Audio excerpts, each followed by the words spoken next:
He doesn't have to be angry at the person to have intent to kill, but we know he was. So we have proven to you express malice. Both types of malice are present in this case. We have proven to you the defendant had the intent to kill. So he is guilty of second-degree murder at the very least, because he had both types of malice. But there are murders that graduate to the first degree, and this is one of those cases. A murder graduates to the first degree if it's also willful, deliberate, and premeditated.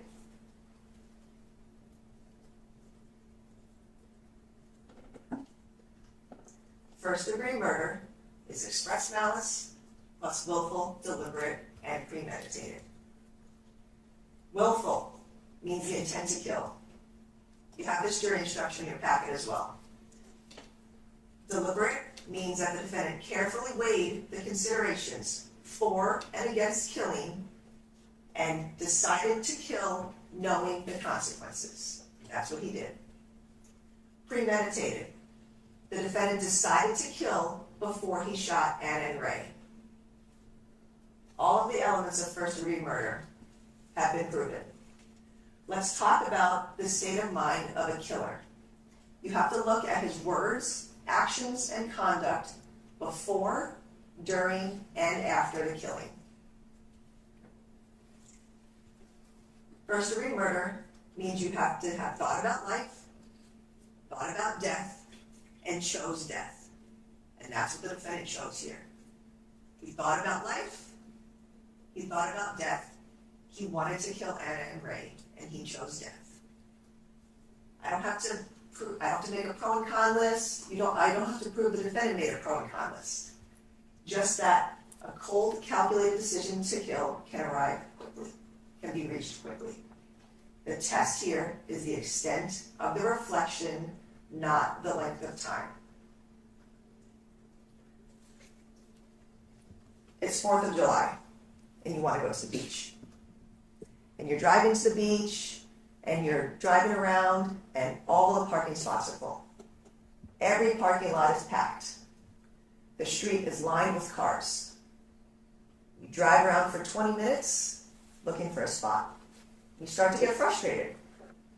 And you're driving on a main street, you're approaching a traffic light, and you see a car pulling out on the opposite side of the road.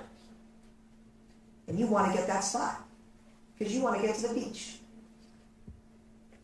But you have to make an illegal U-turn to get that spot. Because your other option is driving around, making left or right turns at traffic lights to turn around to try to get that spot. And you see cars coming in the distance. And you know they might want that spot. So you have to make a decision quickly. Do I make an illegal U-turn and take that spot? Or do I wait and drive around the block hoping the spot's still available? So in that moment, you decide to make that illegal U-turn and you got that spot. Now you didn't wake up that morning planning to violate the law. You didn't want to get a ticket, but you made a decision because you wanted to get that parking spot. That is premeditation and deliberation, like that. Snap of a finger. That's how long it can take to make the decision to deliberate and premeditate and kill somebody. I don't have to prove to you that the defendant premeditated and deliberated for months, weeks, days, hours, even minutes. What I have to prove to you is that he thought about life, he thought about death, he could make that decision quickly. But we know he did think about death well prior to October 21st. We know he had thoughts about killing, and we especially know that he had thoughts about killing Anna and Ray, or any man she was with, days prior.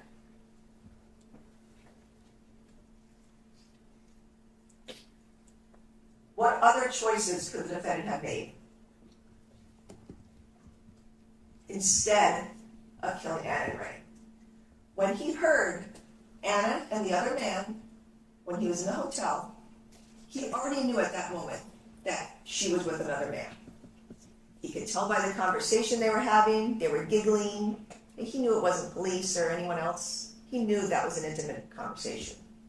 And he knew at that moment that Anna had been seeing someone else and was with someone else in the apartment.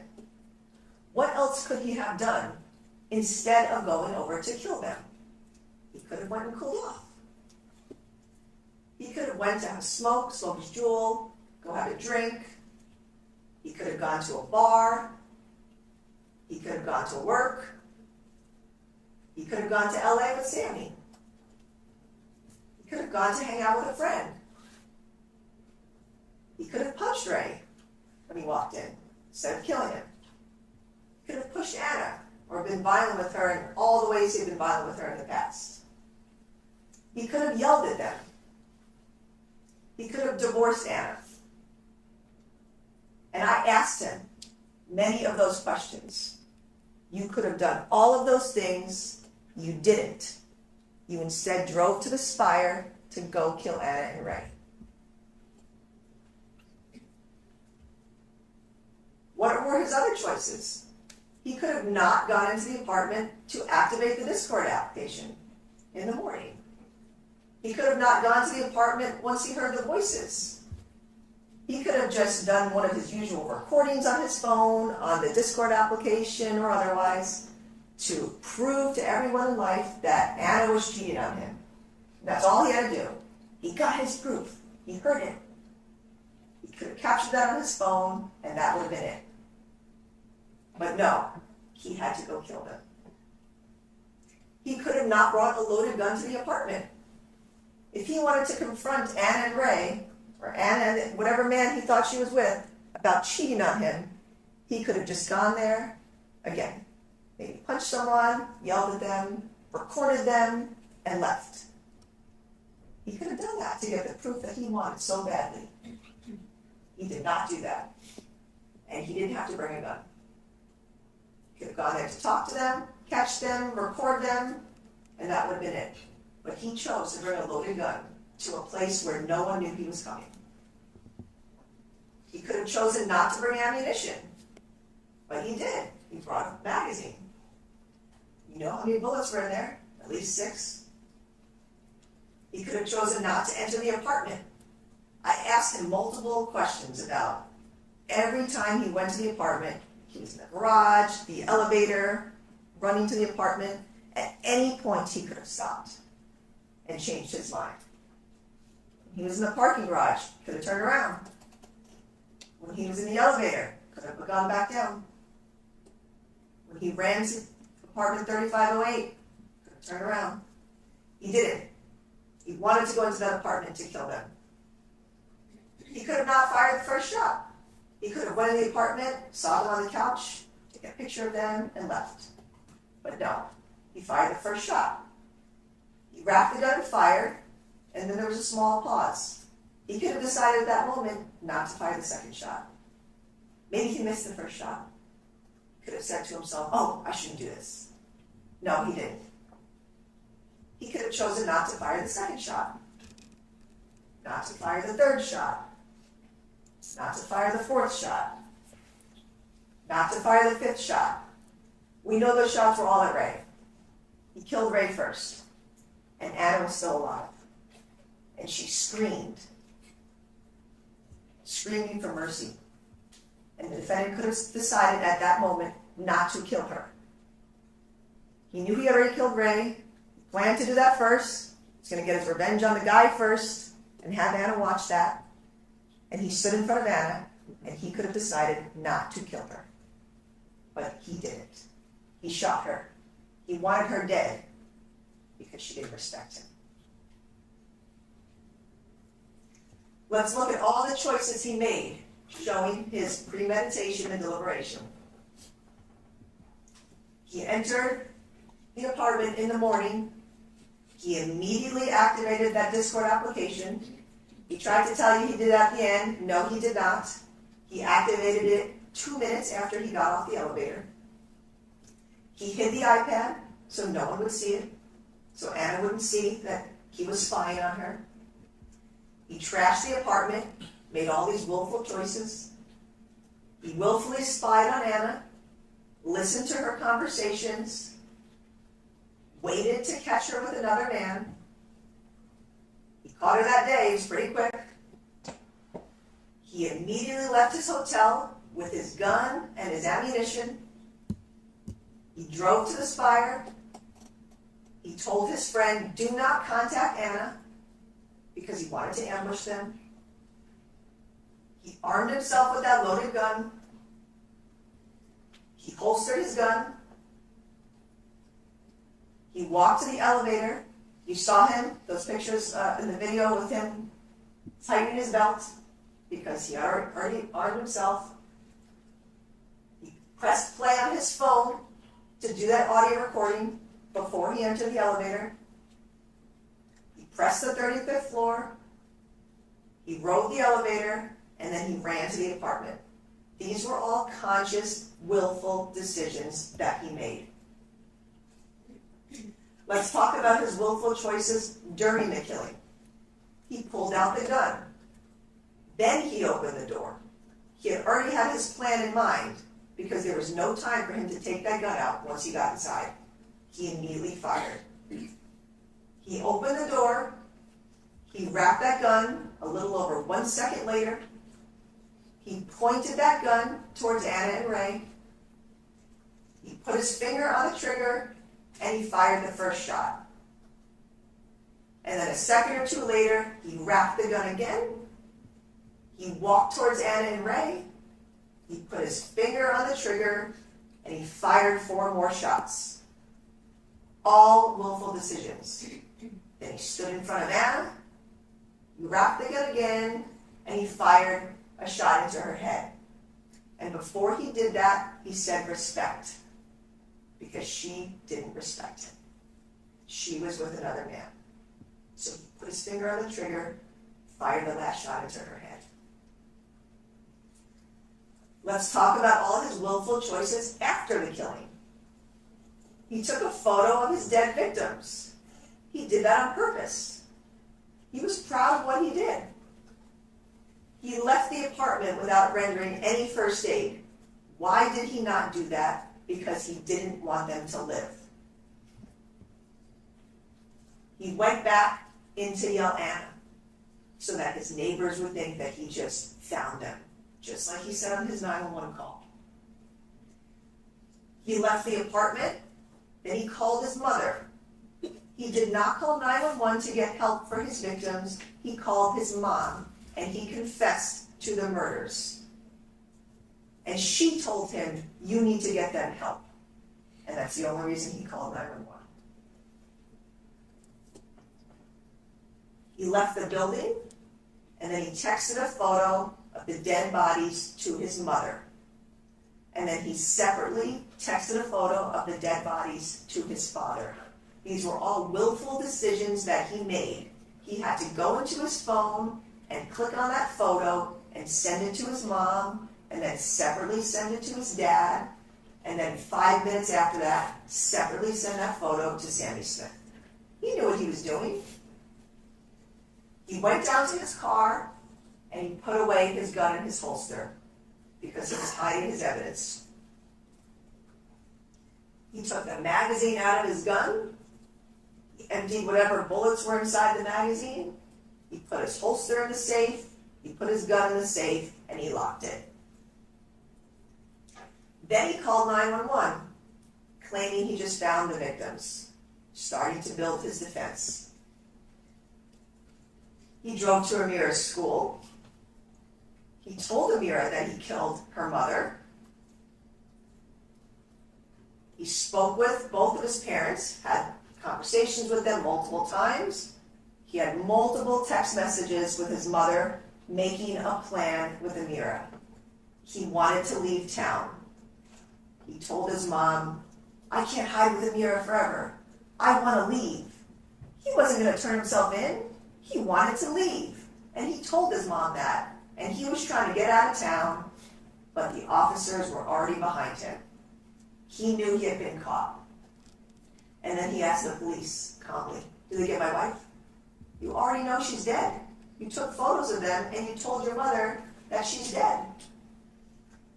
And at every point during October 21st, you did not see one tear coming from his eyes. Not when he called his mom, not in the hallway, not when he was calling 911.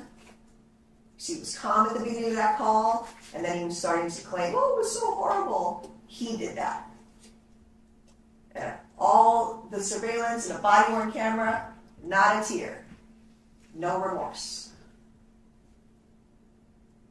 He could have stopped after any one of those willful choices, but he did not. These murders of Anna and Ray were deliberate and premeditated. This is first-degree murder. But let's look at the other evidence that we have. History repeats itself. You heard a lot of evidence about prior violence in this case, and you can consider that in deciding whether Anna and Ray, whether he abused Anna and ultimately killed her. That's propensity. There's a jury instruction for that. Let's look at all of the violence.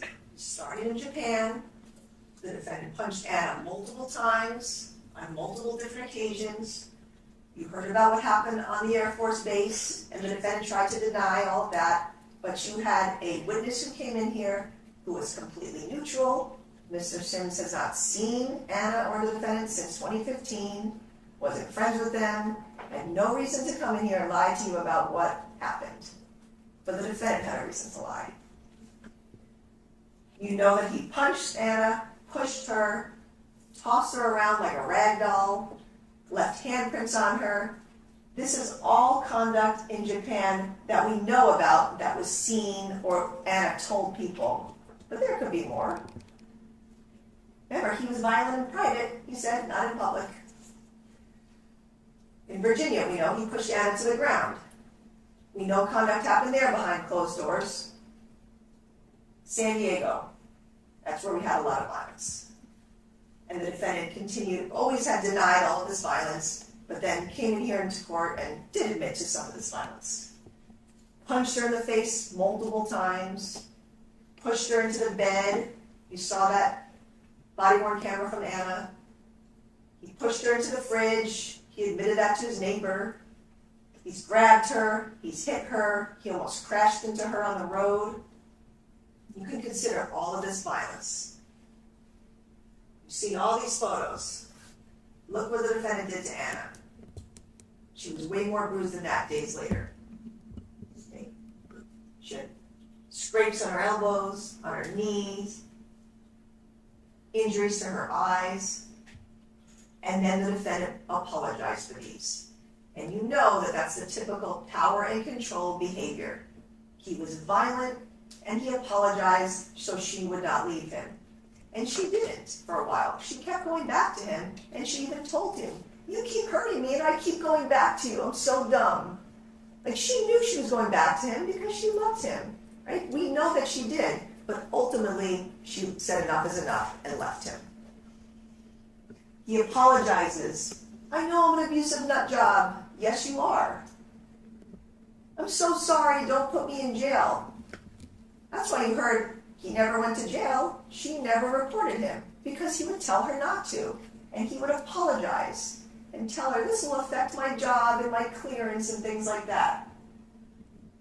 That's what an abuser does. Power and control. The defendant had to write himself notes not to abuse his wife. He wrote this note 2 days after he had punched her multiple times in the face, causing her injuries. You shouldn't have to write yourself a note not to abuse your wife. But he claimed he would do that so that when he was sober, he would realize it. He knew he was beating her up, and he did not get himself any help for that. He could have addressed it because he knew what he was doing, but he did not care. He kept abusing her. And he would tell her what to say to the police. It was the heat of the moment. That's what his defense is here. Heat of the moment, heat of passion. He's telling her what to say. And so, of course, she's not going to press charges on him. We'll just say we were trying to block each other. Well, that's what he was saying here in court. Oh, you were struggling over the luggage. No, you were violent and you pushed her down.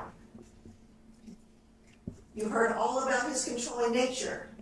How to make the decision to deliberate and premeditate and kill somebody.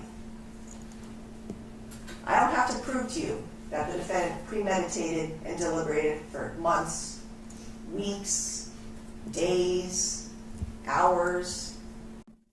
What I have to prove to you is that he thought about life, he thought about death, could make that decision quickly. But we know he did think about death well prior to October 21st. We know he had thoughts about killing, and we especially know that he had thoughts about killing Anna and Ray, or any man she was with, days prior.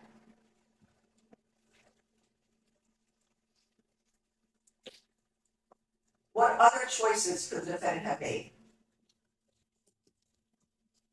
instead of killing Anna and Ray?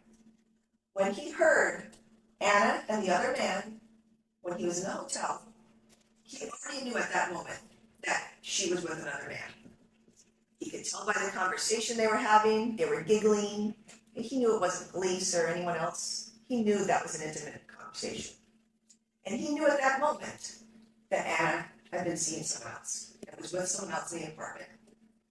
What else could he have done instead of going over to kill them? He could have went and cooled off. He could have went to have a smoke his jewel, go have a drink. He could have gone to a bar. He could have gone to work. He could have gone to LA with Sammy. He could have gone to hang out with a friend. He could have punched Ray when he walked in, instead of killing him. He could have pushed Anna, or been violent with her in all the ways he'd been violent with her in the past. He could have yelled at them. He could have divorced Anna. And I asked him many of those questions.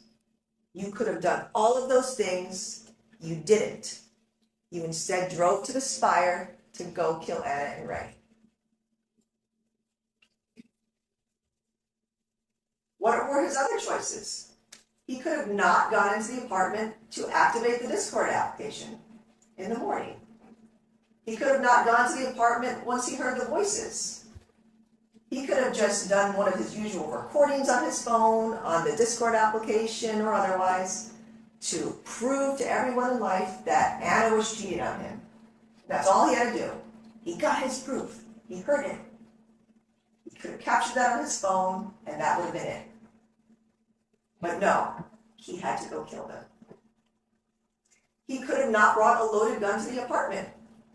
If he wanted to confront Anna and Ray, or Anna and whatever man he thought she was with, about cheating on him, he could have just gone there, again, maybe punched someone, yelled at them, recorded them, and left. He could have done that to get the proof that he wanted so badly. He did not do that. And he didn't have to bring a gun.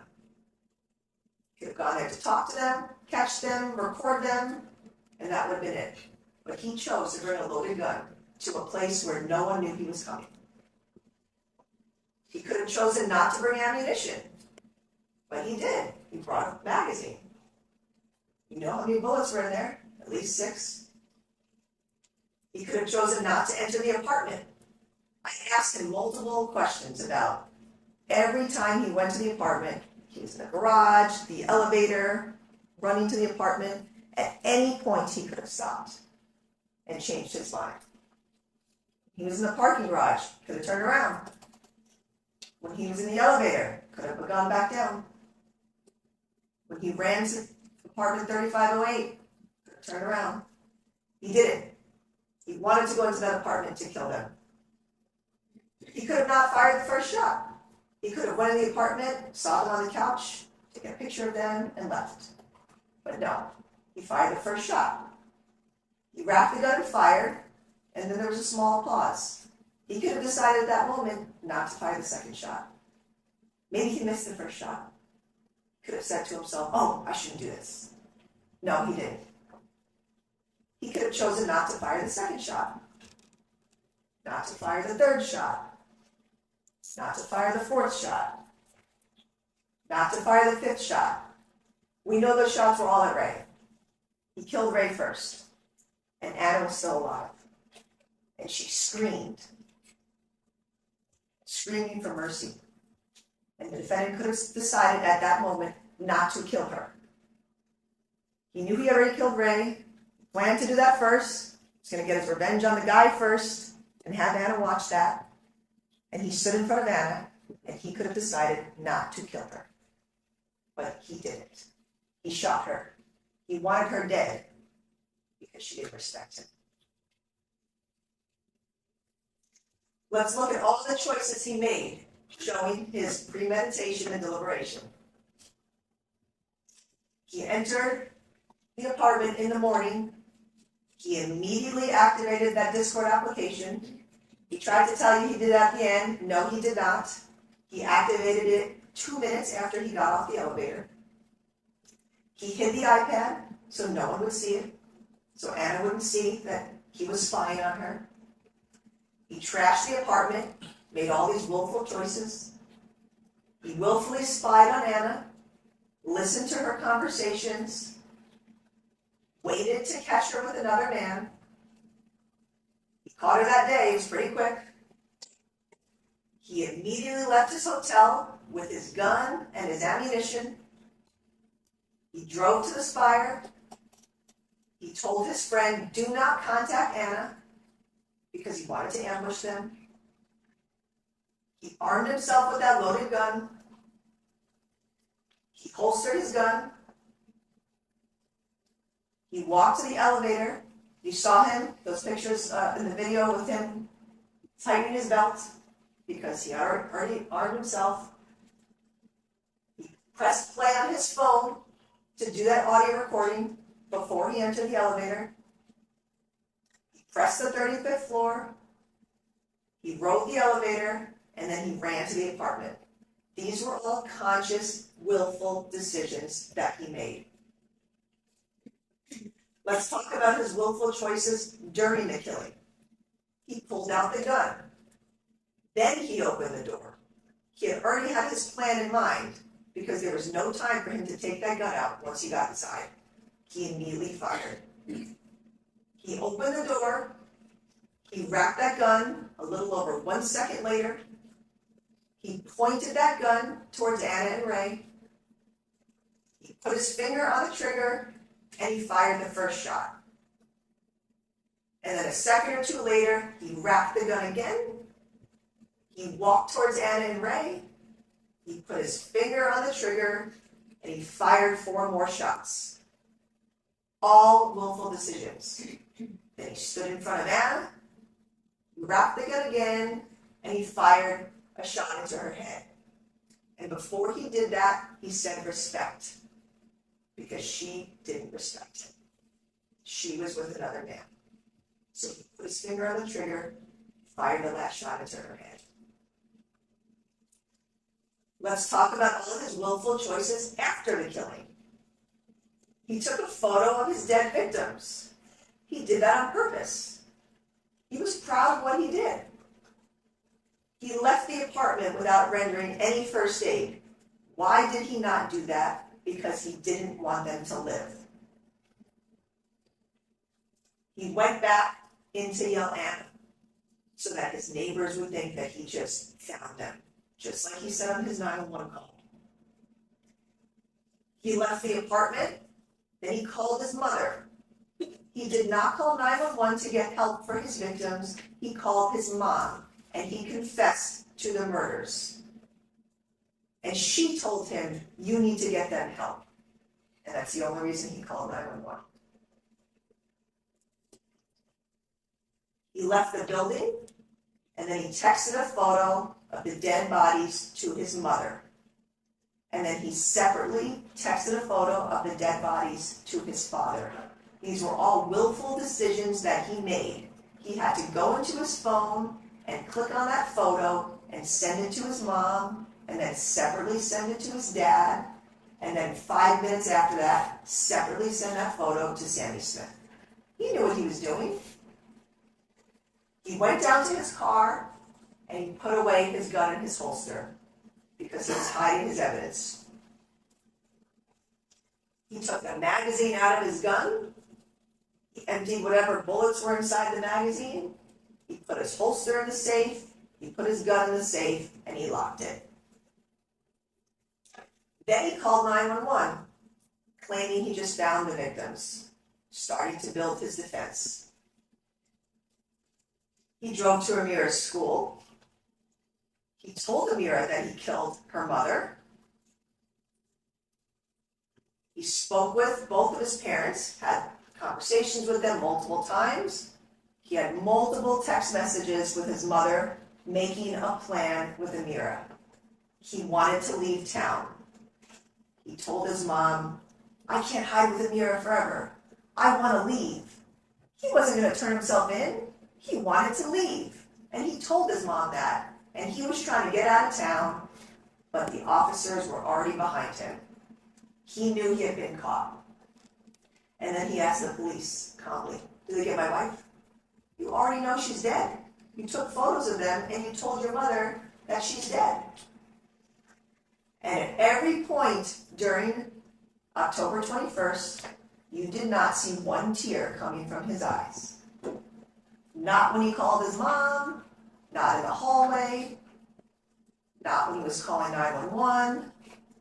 She was calm at the beginning of that call, and then he was starting to claim, oh, it was so horrible. He did that. And all the surveillance and the body-worn camera, not a tear. No remorse. He could have stopped after any one of those willful choices, but he did not. These murders of Anna and Ray were deliberate and premeditated. This is first-degree murder. But let's look at the other evidence that we have. History repeats itself. You heard a lot of evidence about prior violence in this case, and you can consider that in deciding whether Anna and Ray, whether he abused Anna and ultimately killed her. That's propensity. There's a jury instruction for that. Let's look at all of the violence. Starting in Japan, the defendant punched Anna multiple times on multiple different occasions. You heard about what happened on the Air Force Base, and the defendant tried to deny all of that, but you had a witness who came in here who was completely neutral. Mr. Sims has not seen Anna or the defendant since 2015, wasn't friends with them, had no reason to come in here and lie to you about what happened. But the defendant had a reason to lie. You know that he punched Anna, pushed her, tossed her around like a rag doll, left handprints on her. This is all conduct in Japan that we know about that was seen or Anna told people. But there could be more. Remember, he was violent in private, he said, not in public. In Virginia, we know he pushed Anna to the ground. We know conduct happened there behind closed doors. San Diego, that's where we had a lot of violence. And the defendant continued, always had denied all of this violence, but then came in here into court and did admit to some of this violence.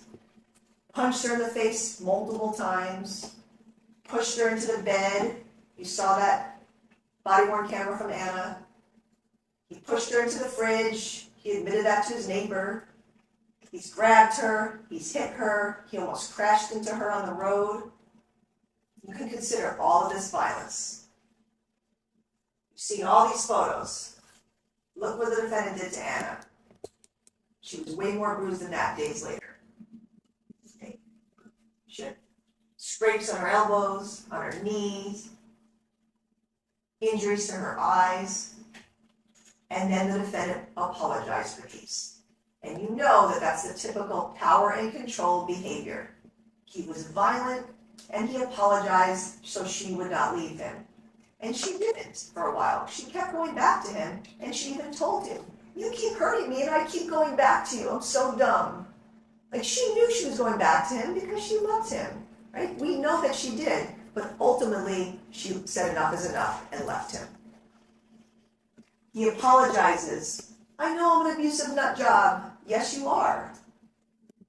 I'm so sorry. Don't put me in jail. That's why you heard He never went to jail. She never reported him because he would tell her not to. And he would apologize and tell her, this will affect my job and my clearance and things like that. That's what an abuser does. Power and control. The defendant had to write himself notes not to abuse his wife. He wrote this note 2 days after he had punched her multiple times in the face, causing her injuries. You shouldn't have to write yourself a note not to abuse your wife. But he claimed he would do that so that when he was sober, he would realize it. He knew he was beating her up, and he did not get himself any help for that. He could have addressed it because he knew what he was doing, but he did not care. He kept abusing her. And he would tell her what to say to the police. It was the heat of the moment. That's what his defense is here, heat of the moment, heat of passion. He's telling her what to say. And so, of course, she's not going to press charges on him. We'll just say we were trying to block each other. Well, that's what he was saying here in court. Oh, you were struggling over the luggage. No, you were violent and you pushed her down. You heard all about his controlling nature, how derogatory he was towards Anna and towards a lot of people in his life.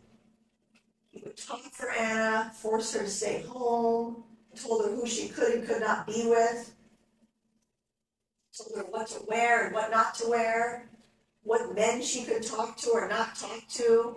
And he told her, oh, don't talk to that guy Ray, I don't have a good feeling about it. He was possessive and controlling, and that's how he was with her during their whole relationship. It was power and control till the very end. In all the places they lived, he was controlling. And people saw that, and they came in here and testified about it. I'm not going to repeat every vile thing he said on all those messages, but you all heard them. This is the way that he would treat Anna. September 8th, called her a fucking bitch because she was going to put him in jail. Goodbye to your citizenship, Miss Filipino. He was degrading to her, and he did that on a live recording. And you could tell in these recordings how mad he was at her friends, and they were to blame. Oh, she's going to be a hoe with all her friends. You let your friends disrespect me over and over again. He kept telling her that. And he tried to testify, oh, I really liked her friends. No, you did not. You hated them because Anna was leaving you and going out with them. She was trying to have fun in a world where you were always violent and controlling with her. And on his own recording, this is why you get your ass beat, bitch. That's what he did to her, and that's how he treated her. And in those recordings in October, you heard him tell her that she was depriving him of sex, that they hadn't had sex in a month. And he tried to come in here and tell you that Anna was coming to him in the middle of the night to have sex. No, she was not. The last time you heard about them having sex was September 21st, when we know she went back to him. That is the last time they had sex, and there is zero proof that she ever went back to do that. Not in any text messages, and of course the defendant's going to say that, because he's the only one here that can talk about that. However, when I confronted him with that wedding, he said, oh yeah, no, that was in September. It's because we found evidence that that was the date. Okay, there was zero sex in October, and he was telling her about that. So when he comes in here to tell you that he was provoked and Anna kept coming back to him, no, she was not. This is how he treated her. You are trash. You are garbage. You don't have the right to deprive me of sex. Yes, she did, because she was leaving you. He kept telling her in many different messages, you are not single, you dumb bitch. He would let her go. She wanted to be single. She didn't want to be married to him. She told him that over and over, but he refused to accept it and kept contacting her and stalking her and wouldn't leave her alone. Anna would protect him. You heard about that. She would defend him at first in Japan and even in San Diego. She blamed herself for the violence. She didn't want to call the police or get him kicked out of the military. She didn't want him to lose his job. She didn't want it to affect Amira. She cared about her daughter. And she even said that in the text messages. Like, I don't want Amira to be affected. And she told her friends that. So she was trying to be cordial with him at times and let him see Amira. That doesn't mean she was going back to him. She went back to him up until September, but then that was it. And she wanted a restraining order against him. You heard so much about this. She wanted one, she told multiple people, she told the defendant, and over, the defendant and her family would convince her not to get one. So when the defense makes a big deal about the fact that she never actually got one, it's because she was told over and over again not to. Your dad begged me not to. You know, the defendant in multiple texts begged her not to. Oh, this will be a long little road. My job, things like that. That's why she didn't do it. She was trying to protect him. Look at all the people that came in and testified that they were scared of the defendant. Her friends. Ashley came in here, and Anna told the defendant multiple times how scared she was of him. Why would she ever tell him that she was dating Ray? She doesn't want to be abused again. Of course she didn't tell him. And defense made a big deal about that during this trial. And the defendant kept testifying. I kept asking her, and she never told me. Why would she? She wanted to move on. She didn't want him to be violent with her. Let's talk about these other women. The defendant over and over again told Anna that she couldn't be with another man. Who are you cheating with? But he could do whatever he wanted. She could not. He had sex with Ashley. He can tell you over and over that he did not do that, but we know he did. You saw that poor girl come in here and have to testify about all those sexual acts. And you saw her demeanor, and you can consider that. He was uncomfortable having to testify in front of strangers about everything that she did with the defendant. But she came in here and she told the truth. And the defendant, multiple times in his Instagram, said, oh, I fucked some Latino chick. I fucked this girl. Because he did. And he's trying to come in here and say, no, I only tried. No, you did not. And he did multiple sexual acts with her. He called her multiple times trying to hang out with her afterwards, asking her to lie for him. And that was okay for him to do. But she was shamed about it. About sleeping with a stranger you didn't know. She's not on trial here. He is. He could do that. He could look up multiple escorts and multiple different dates. He tried to lie and tell you that, oh, I only looked up the escorts when my friend Chris Faison was in town. No, you did not. You looked up other dates. He wanted to meet up with a prostitute. You heard that from his friend Jean. He wanted to go to a strip club with Anna's friend Cassie. You heard about that. You saw photos he took with other women. He was flirting with other women online, looking up other women's profiles. Again, this is all okay for the defendant to do. He's separated from Anna. He's free to do whatever he wants. But he can do all of these things, and she cannot. And he told you that she could not. She could not be with someone else. Let's look at the timeline leading to October 21st. Sometime before September 15th, Anna moved out. The defendant didn't let his wife and daughter stay at the apartment. He stayed there because he didn't want to leave and didn't want her to leave him. So she had to leave and go live with Claire and with her child. She didn't leave Amira with the defendant, a violent abuser. She took her child. The defendant slept with Ashley September 15th. And then after Anna had slept with the defendant, she told him, I'm done. You saw so many text messages, September 23rd and on, where Anna told him she's done. There was no sex text messages, nothing. Then October 1st, the defendant's starting to think about killing. Telling his cousin Anthony, I'll kill him. Now he can say all he wants that he did not mean that, but he did. He left all those terrible voicemails for Anna. So much hate because he hated her because she wouldn't go back to him. And he kept trying to get her back and she refused. So he assaulted her 4 days prior to killing her. On October 17th, Anna told him, and you heard that recording, I don't want to be married to you. I don't want to be with you. Over and over again in that car. And he wouldn't take it. No, can I just talk to you? And he wouldn't leave.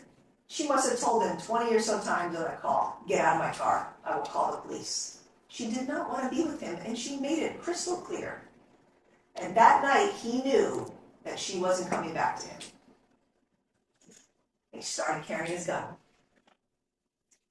The day prior to the murders, he told this social media acquaintance that he would go to jail if he ever saw Anna with another man. Because already in his mind, he's thinking about killing. He's thinking about killing any man that she's with. And he told somebody that. He quits his job the same day. He's going to kill 2 people. Over and over, again, during those text messages that you've all been read in court, seen in court, the defense will argue that she provoked him, she kept going back and forth. No, she did not. She told him over and over between October 4th and October 21st in those texts, I don't love you. I'm scared of you. I'm not safe. You are harassing me. Leave me alone. Let us move on. She flat out told him, I don't want to be with you. There was no confusing what Anna meant. And of course the defendant would say, well, she would in person give me a hug or tell me things. Well, he's the only one that you can rely for that, and you know he's a liar. She made it clear. Let's look at some of the searches again. Searching for escorts. Searching for how to plant a listening device. Those searches began on October 17th. Over and over and over. Multiple websites he searched. Audio monitoring. Audio surveillance. How to plant a listening device. Because in his mind, he's already making a plan to catch her.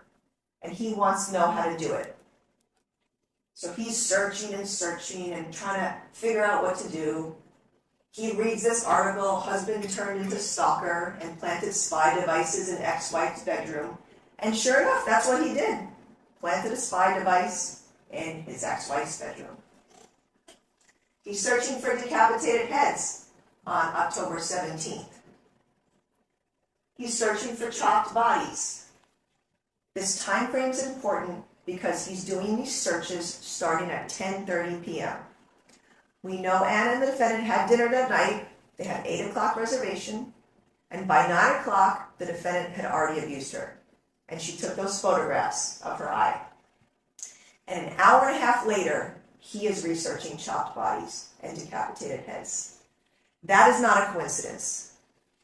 He tried to tell you that his friend Chris got a spam text message about the cartel and chopped bodies. That is ludicrous. And we know Chris visited him at the very beginning of October. So on October 17th, the defendant is not searching for chopped bodies randomly because of that spam text message. He is searching for chopped bodies and decapitated heads because he is already thinking about killing.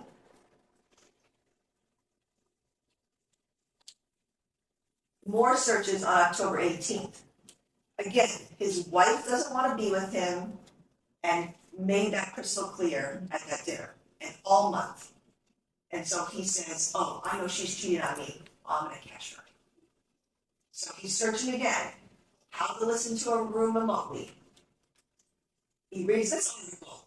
Is it possible to turn a mobile phone into a remote listening device? He's making his plan. And on the morning of the murders, he's searching for trash cans to chop up his bodies. Okay. He tried to tell us that he put, when he was inside the apartment and knew that Anna wasn't there and knew she was cheating and lying to him, that's when he searched for trash cans and assigned her profile picture as trash. First of all, who would do that to their wife? He's going to put a trash photo as her profile picture, but he lied about the timing of that.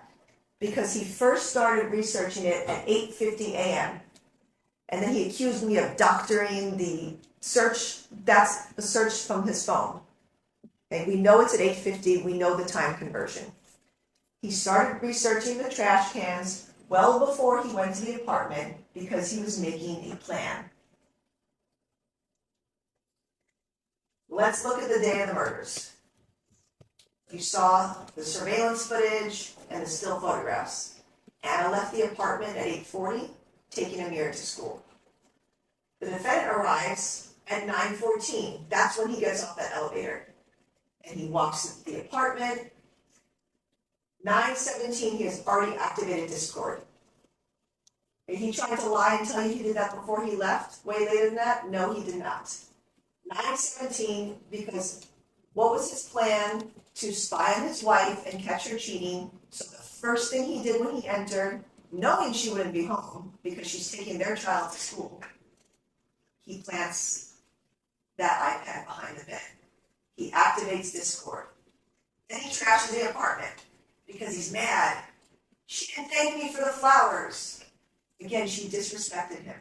Didn't thank him for roses because she doesn't love him and doesn't want to be with him. And he needed to leave her alone, but he wouldn't. He has a conversation with Anna much later. You saw that on surveillance. The defendant tried to tell you he made an audio recording and paused it and then had a conversation. That's not what you saw on surveillance. He left the Spire at 9:51, went back to his hotel. We saw that at 2 o'clock, Anna and Ray came off the elevator. So that's when they went to the apartment. And then the defendant is starting to pick up the voices. Because he's listening the whole time. He is not sleeping. He is listening to the voices. Listening to catch her with another man. And he got his chance. He caught her only a few hours after he activated that application. So sometime between 2 and 2:50, he leaves his hotel. He armed himself. He parked outside and ran to the parking garage, which he doesn't do. No one does that. There's lobbies. He ran to the parking garage because he was trying to hide what he was doing. He didn't want to be caught. He parked outside so he can get away quickly. He started his recording, rode that elevator at 2:55. He ran off, and then he went to the apartment. He had all that time to think about what he was doing and chose to kill. Okay, 2:58 is when he fires those shots. About 20 seconds after, he takes the photographs of the dead bodies. 3:02 calls his mom, confesses to her. 3:07 left the building. 3:10 called 911 to start his defense. About 3:30, he picks Amir up from school, and within minutes, he's arrested and caught. Continues his defense. And then you hear that he's interviewed, and he's so angry at Anna and Ray. He had just murdered them, and he is still so mad about what they did to him. They disrespected him. That's the murder weapon that he took with him, put a magazine in, made sure it was ready and loaded, get all of that ammunition, 3 magazines, his holster. He had that plan set. He's already armed, running through the parking lot, tightening his belt. He's on the elevator, and he's calm. You saw that elevator ride. He's looking at his phone, he has his key card out, texting someone. He's calm. He's not mad. He knows what he's going to do. He gets right off the elevator, doesn't even wait for the door to open because he has his plan to kill. I'm going to catch them. Play the video and audio one more time because it is so important for you to hear how quickly he committed his murders.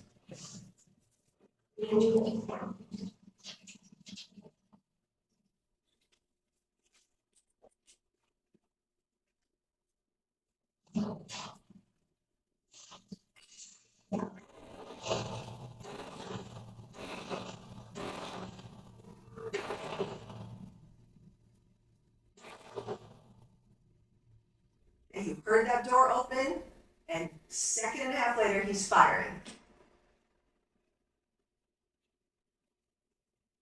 And the audio recording in his pocket. Listen carefully.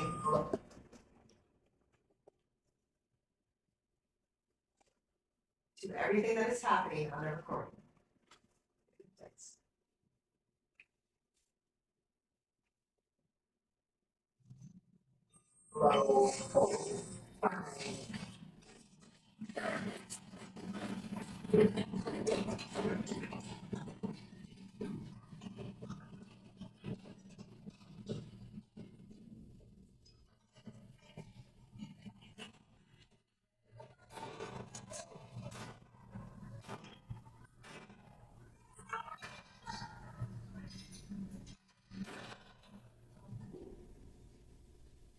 You saw and you heard how quickly that was done. This gun is not loaded. You saw this in court. This is how the defendant had this gun. It is on a holster. It's a left-handed holster. You saw Detective Escalante put it onto his pants. Okay, I don't have jeans, so I'm not going to do that. But this is how the defendant had his gun. It was inside his jeans, tucked in. And look how much of the gun in the holster is hidden underneath the jeans. So the defendant has to manipulate his pants, his shirt, just to even get to his gun. You saw he was wearing that baggy black sweatshirt. Okay, the gun's hidden. It's inside his jeans. And you saw how hard Detective Escalante had to pull to get the gun out. You did not hear that on that recording. Right? That's because he already had the gun out. He had zero time to take his gun out of the holster after he opened the door in order to fire that quickly. And he told you his whole story. How long did that take on the stand for him to tell his story about everything that happened before he started firing? Way more than 1.5 seconds. And then it takes time to get your gun out, which he also said, it wasn't out, it wasn't loaded, I only took it out when I got there. No, you did not. You already had it out because there was not enough time. And it takes time, and you have to pull it out and yank it, and that makes a sound, which it did not make on the recording. Because it was already out, he took it out while he was running to the apartment. You heard on that recording that he said the word respect. He can say all he wants, and that's not what he said, but he was the only man alive in that apartment when that word was said. And he said it because Anna had not respected him. Yeah, you could pause the recordings and see what time frames the shots were fired, but you know how quickly he fired because that was his plan before he entered. And it is so important, the fact that he already had that gun out and it was already loaded, because that's his premeditation. He had the gun out already because that was his plan. It was already loaded with a round in the chamber. He could say all he wants that it was not loaded, but you see the evidence on the ground. That bullet in the dining room, when he rapped the first time, that's where that went. And then when he raps the second time and the third time, those bullets fall on the carpet. You saw Kate Todd and Detective Escalante testify about where the bullet comes out. When you rap the gun and pull the slide back, it comes out like this. And that's why that evidence is at the scene. And the defendant can tell you all he wants, that makes no sense how all those bullets were at the scene. Yes, it does, because they were discharged from your gun that was already loaded. He knows that he has to say the gun is unloaded for him to have his heat of passion defense. It was loaded, and the bullet came out of the gun and fell on the ground. And you heard that clink. It makes a noise because it's falling on a hard surface. You know that that dining room was tiled. Okay? The gun was already loaded because he planned it and premeditated it. And then he took that photo of the bodies afterwards. You saw the diagram with all the evidence. You know that he racked the gun as soon as he entered, 1 second later, and then you see that the bullet falls there. And he's still charging towards his victims He racks again, the bullet's here, and he told you how close he was to Ray. He tried to tell us at first that he didn't, he snapped and he fired, he had no idea who was shot and all that. But when I crossed him, then he knew, Ray was shot in the back of the head first, and then, he fell backwards, and then I was in front of the coffee table and I had the gun pointed at his cheek. He told you what he did, and he was so close. Look where he was. He went all the way in here to shoot his victims, in the face and in the head. He tried to explain to you, I don't know how the bullet would be there. We know that because it came from the gun. Same thing, right there. 3 racks, 3 bullets on the ground. And then what did he do? He took that magazine out and he shook it into her legs. Callous move. He tried to say, I don't know how those got there. Yes, you do. Anna did not have 2 bullets between her legs when she was on the couch talking to Ray. That gun was not in the house. She didn't just put those there. He did. He did that because he was mad at her, and after he killed her, he just emptied his gun. And that's why those are between her legs, and of course he had no explanation for that. Then he gets on the elevator and smiles. He was happy about what he just did. He's talking to Daniel. He has the dead body photo on his phone. He's hiding it from Daniel, of course, but he's looking at it. And he's looking at his phone. You saw that on the elevator ride. And he's drinking the water he took from outside the apartment door. You saw the injuries that both Ray and Anna suffered. Ray was defending himself. He turned his head because he saw the defendant with a gun. And he was trying to protect himself and Anna. And that's how he got the bullet to the back of his head.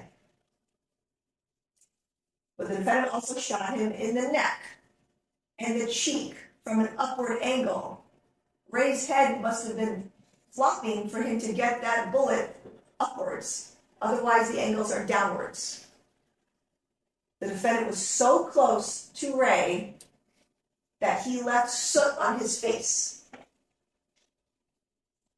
He did that because he was inches away, and he wanted to hurt Ray and kill him in a cruel manner. He was close to his face, and he fired that shot. Fired that shot in the back of the head. And then Anna. He stands right in front of his wife, who he claimed to love so much, but at that time he hated her. And he fired a shot into her head, killing her. What other evidence do we have here? You heard criminalists testify that the defendant's gun was operable. There was no malfunction issues. We know there wasn't because he fired over and over again quickly. All the shell casings found at the scene were fired from the defendant's gun. His DNA was found on the gun and some of the casings. Gunshot residue was found on his hands. The video and audio evidence is indisputable in this case, and he admitted it to his mom.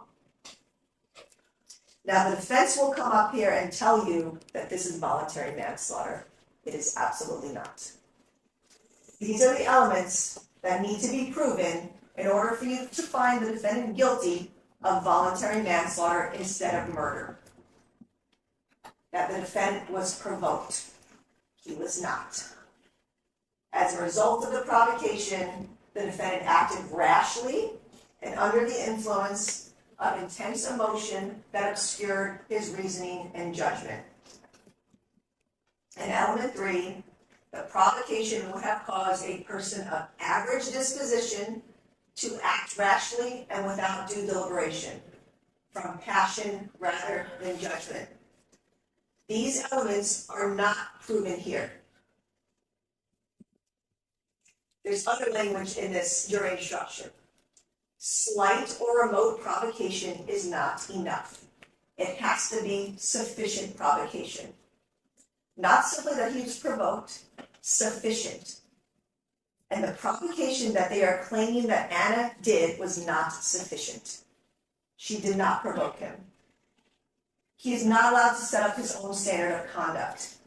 He cannot spy on his wife, plant a device, make a plan, and then later claim it was in the heat of the moment, in the heat of passion.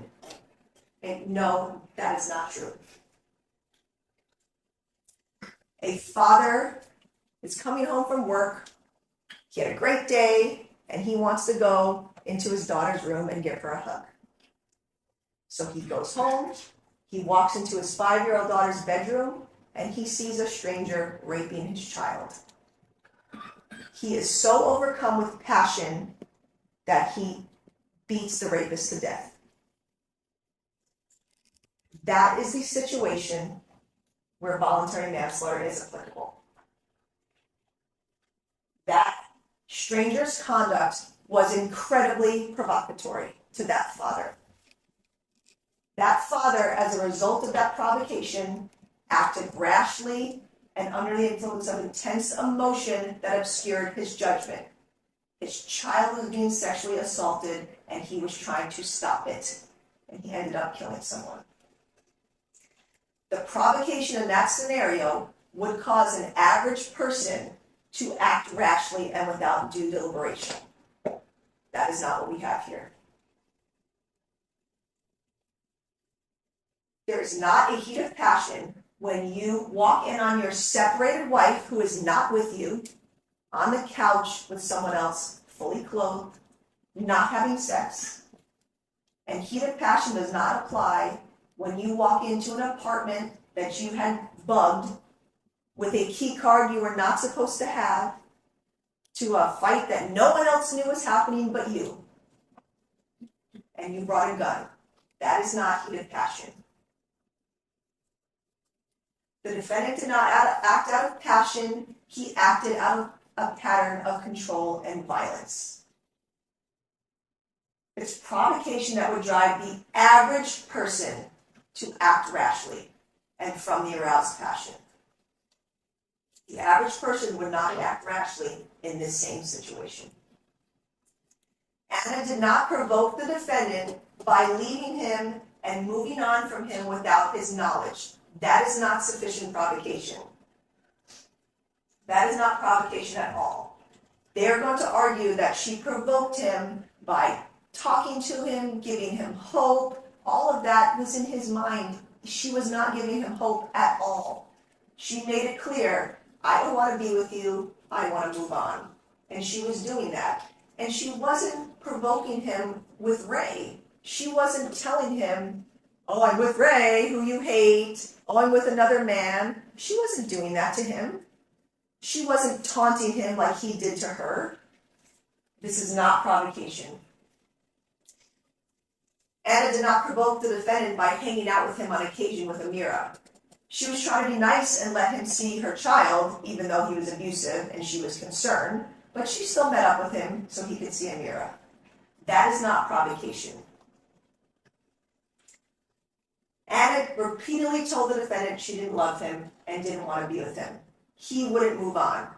That is not sufficient provocation by Anna that he would not let her go and move on. The defense can say all they want. The defendant can say, Anna did this to me, Anna did that. How did Ray ever provoke the defendant? He had a conversation with him in August of 2020 saying he was lucky to have his wife. Yes, Anna was very beautiful. Yes, Ray liked her. Hey, that is not a crime. That is not sufficient provocation. He did not tell the defendant, oh, is that your bitch? That's something the defendant is, of course, saying now. But what he told Julia at the time was, this is what Ray said to me. You're lucky to have your wife. Which in his mind translated to, I want to sleep with your wife. Ray never said that to him.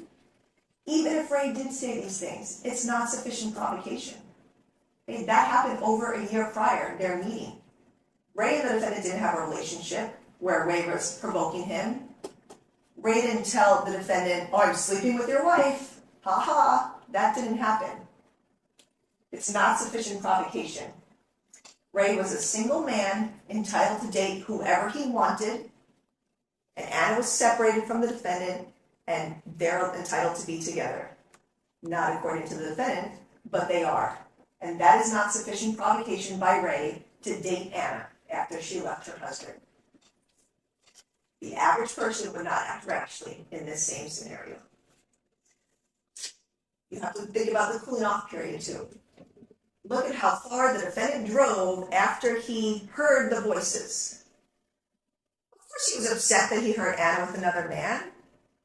Even if you believe the elements are met for voluntary manslaughter and heat of passion, which they are not, he had plenty of time to cool off.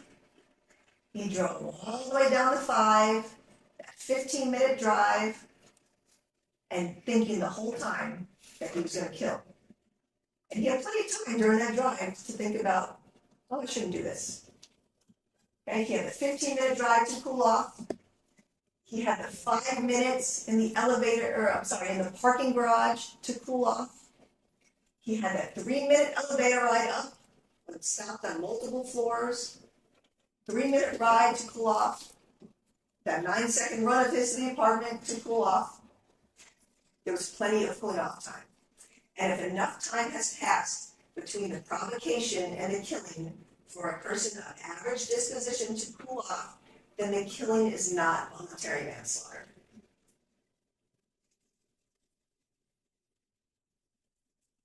This is not a heat of passion case, and these crimes are not voluntary manslaughter. It's not a lesser offense, it's 2 first-degree murders. Remember again the elements. I have proven to you beyond a reasonable doubt that the defendant intended to kill Anna and Ray. It was willful, deliberate, and premeditated. He carefully weighed his options. He thought about death days prior, weeks prior. He thought about life, and he chose death. He chose to kill. He decided to kill before he entered that apartment and shot Anna and Ray to death. First-degree murder has been proven beyond a reasonable doubt. He killed a human being with malice aforethought. Express malice. You remember all the evidence in this case. Look at all the proof of his guilt. His gun, his ammunition, the videos, the audios, his admission, the evidence found on his phone, the evidence found in his social media. Every single witness that testified in this case proved how violent the defendant was. The criminalists all proved the case against him. Dr. Shaver, who came in and told you that the defendant killed with gunshot wounds in the head and the manner of death was homicide. That's what he did. It was murder. And his lies are also proof of his guilt. All the lies he's told in this case, all the lies he's told on the stand, trying to convince you it's heat of passion, it was not. I want you to remember the words that the defendant used when he testified. He told you he was provoked. He told you that it was not premeditated. He told you about the word cooling off. Of course, he's trying to tell you that the elements of heat of passion are met. He's a smart guy. He's trying to convince you of that. It was not heat of passion. It was first-degree murder. And with both those counts of first-degree murder for Anna and Ray come 2 allegations. The personal discharge of a firearm causing death, that is not in dispute here. That element is true. He personally discharged a firearm during the crime. He intended to discharge that firearm, and his act caused Anna and Ray's death. That element, that allegation is true. The other allegation is special circumstance multiple murders. What does that mean? That means in this case you have 2 counts. I have to prove the defendant that you find him guilty of at least 1 charge of first-degree murder and at least 1 additional charge of first or second degree. So if you find the defendant guilty of first-degree murder in both counts 1 and 2, this allegation is true. And if you find the defendant guilty of 1 count of first-degree murder and 1 count of second degree, then this allegation is also true. However, we know that both of these murders are first degree. They are not second. You'll get verdict forms in this case. You have 2 verdict forms for first-degree murder. one for Anna, one for Ray. You have 2 verdict forms for murder in the 2nd degree for Anna and Ray. And then you have 2 verdict forms for voluntary manslaughter for Anna and Ray. Now, if you believe, because I have proven to you beyond a reasonable doubt that the defendant is guilty of 1st-degree murder, then you only fill out the 1st-degree murder forms. You fill out guilty of the crime of 1st-degree murder, and then you have to find each allegation true or not true. Again, this allegation is not in dispute that he discharged a firearm causing death, so you would write true. And I've proven to you that both of these murders are 1st-degree, so the special circumstance for multiple murders is true, and you would mark true.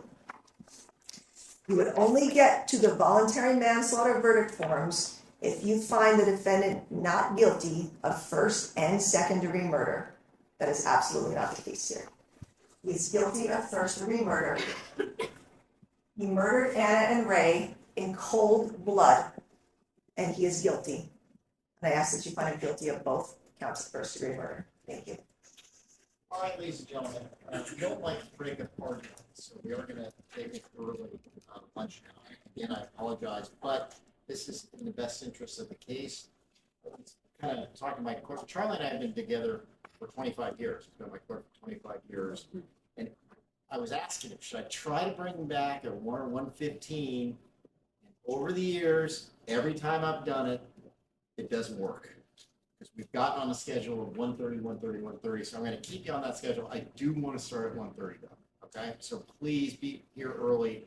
And like I said, I thought about it, but it always doesn't work. It just doesn't work. So thank you for your attention. We'll see everybody back here just before 1:30. That's what.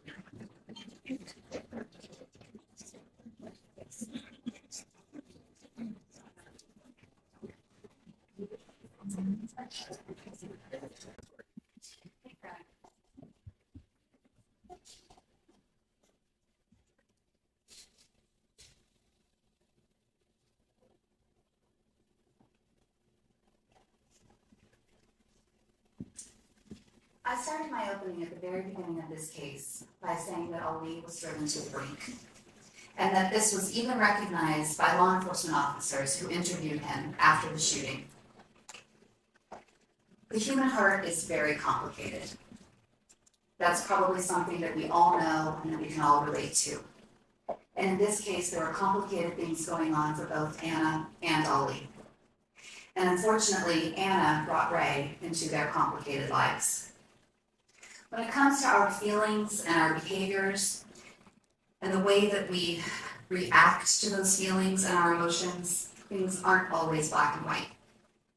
And sometimes our feelings, our emotions, and our reactions take us to places that we never thought we would go, light or dark.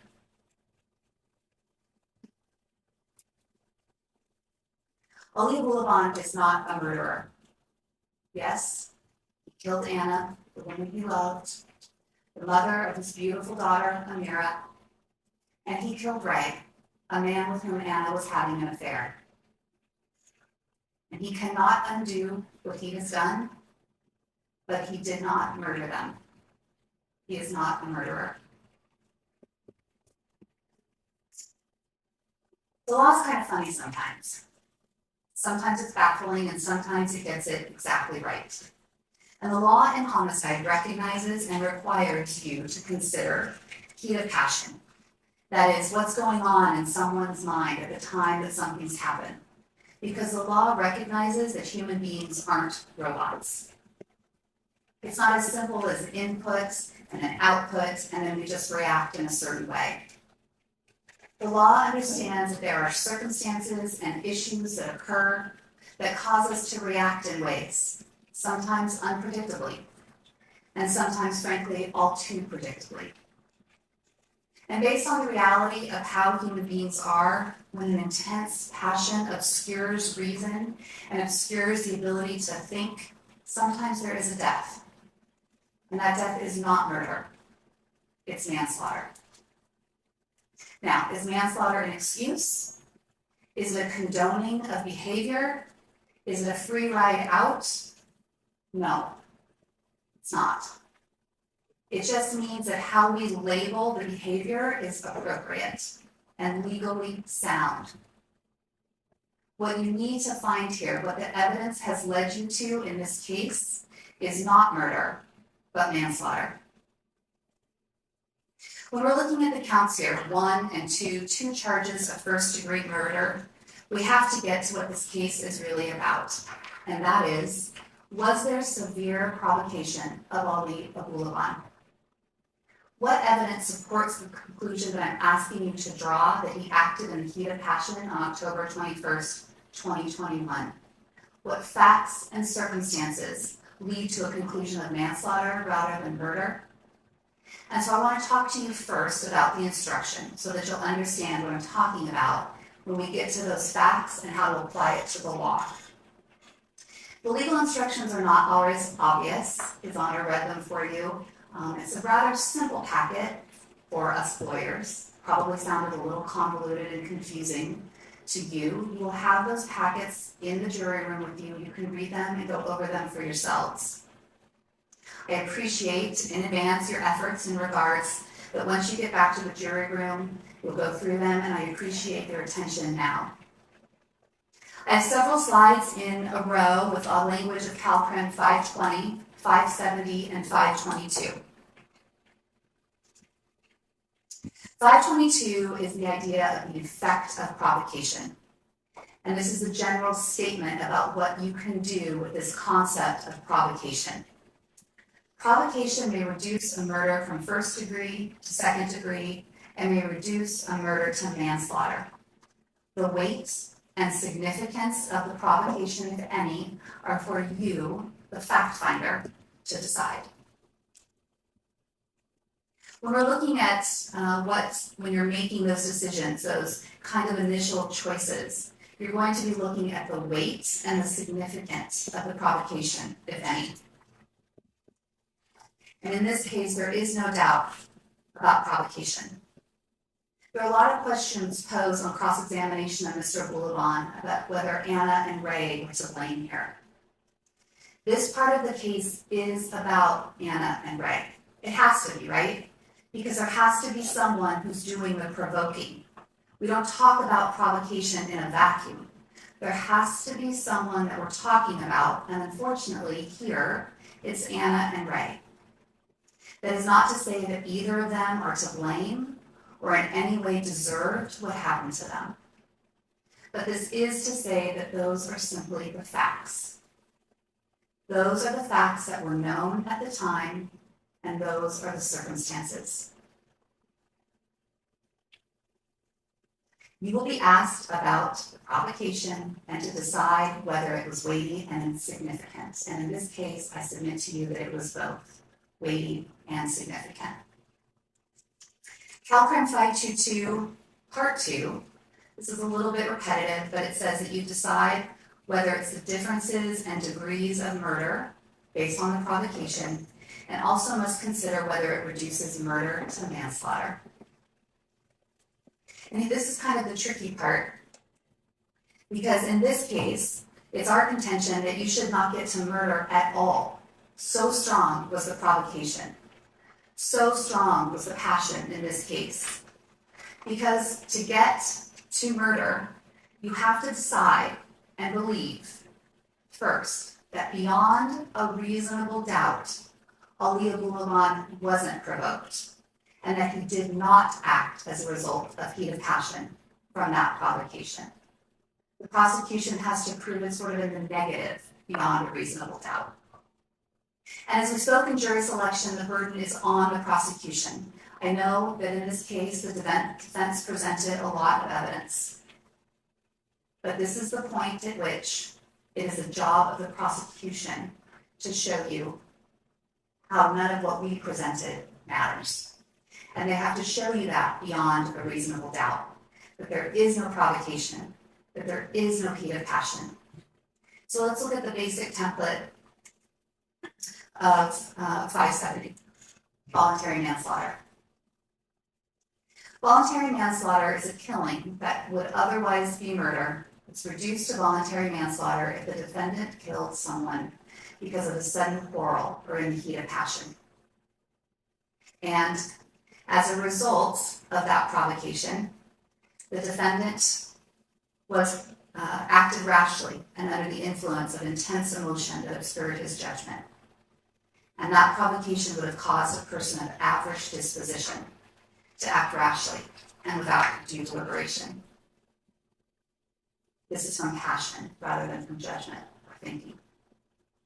It's not a perfect emotion. It can be many emotions. It can be anger.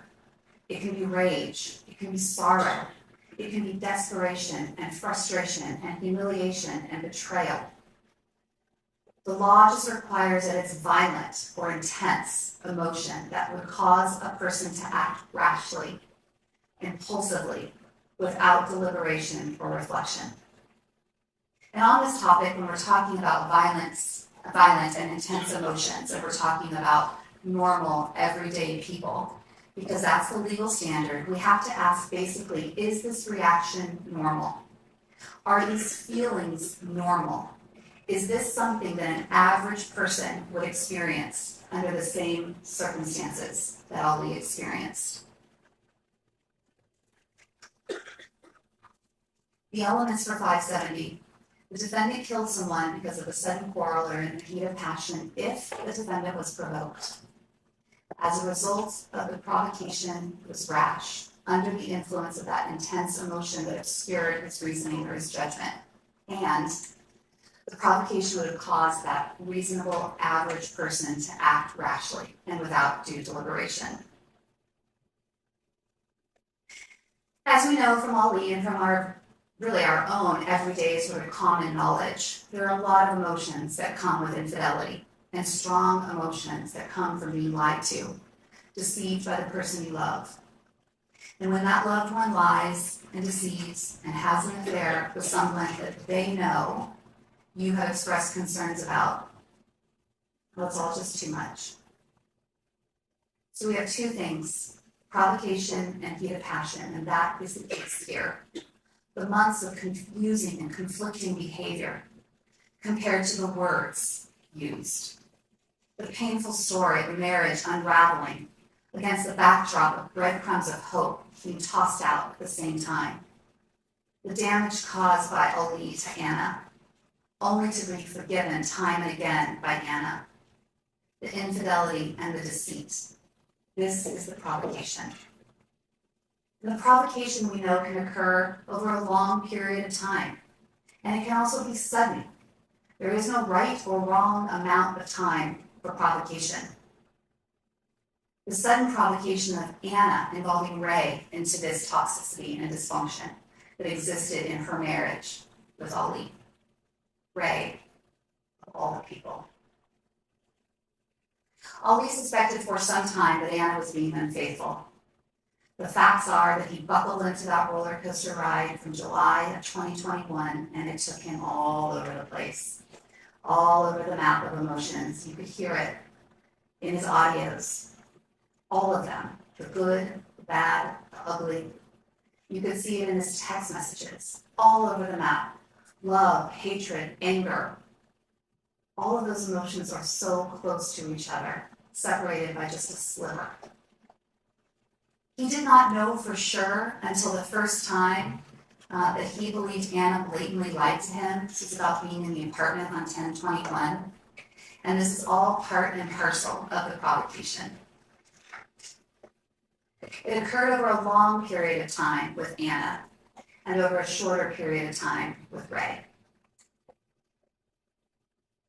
Heat of passion does not require anger, rage, or any specific emotion. It can be any violent or intense emotion that causes a person to act without due deliberation and reflection. It never stopped in this relationship. It never took a break.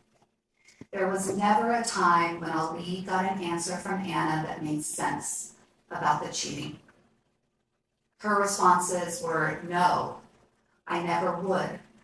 I never could. We're married.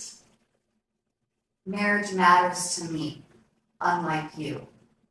She said almost those exact words to Ali on October 5th and October 18th. And those messages are in the defense exhibits. What does all of this mean? Ali was provoked by Anna's months of confusion, her infidelity, and deceit. And he was provoked by Ray's involvement with Anna on October 21st of 2021. As a result of this provocation, he acted rashly, unthinkingly, and this obscured his reasoning and his better judgment. The provocation that he endured would absolutely cause a person of average disposition to act rashly and without due deliberation, from passion and not judgment. Exactly what CalCrim 570 requires for voluntary manslaughter. I think we all know that this type of voluntary manslaughter and this type of recognition in the law of emotion and how people react to things, that it's really written about infidelity. Infidelity has long been recognized as part of the human experience, something that has a provocative effect on our emotions, our reasoning, our judgment. Sexual infidelity, violation of trust, triggering feelings of abandonment, blows to confidence and self-worth, intense emotions. And these are emotions that in this situation come uninvited to us. Not that you want to feel that way, they just are there because of the circumstances and the facts. And they are made worse by many things happening to us, including drug addiction and mental illness. And they are made worse by the response of the person who is unfaithful, made worse by the degree of deception and the constant pushing away and pulling back. All the things that would certainly be the cause of many emotions, including humiliation, desperation, rage, and depression. But the bottom line is the intense, violent emotion caused by the provocation. It has to be real. It can't be made up by Ali, and it can't be a reaction that is so wacky, so out of the norm, that no one else would ever experience it. And it's clear from the testimony and the evidence in this case that what Ali felt is something that a person of average disposition would feel.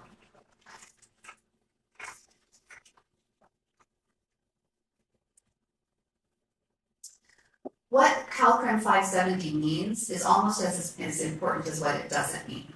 So when we're looking at this, it's an analysis that Ali was provoked by Anna's conflicting words and her behavior for infidelity and deception.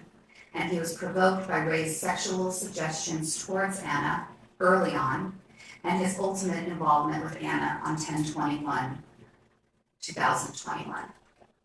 As a result of this provocation, we know how Ali reacted. And we know that this is the same way that an average person would react under the same circumstances and the same set of facts. What 570 does not mean, as I was saying, is almost as important as what it does mean. This does not mean, however, that the person of average disposition would have acted in the same way that Ali did. In other words, you are not to consider whether the average person would have committed a homicide as a result of these intense emotions. Only that the emotions themselves would have been experienced and caused a rash or passionate response. Said in another way, you must not consider whether or not the exact rash or passionate acts done by Ali, that a homicide would have been committed by a person of average disposition. The question is, would a person of average disposition, in the same circumstances, in the same facts, had a reaction to the provocation? The type of reaction is not what you are to consider.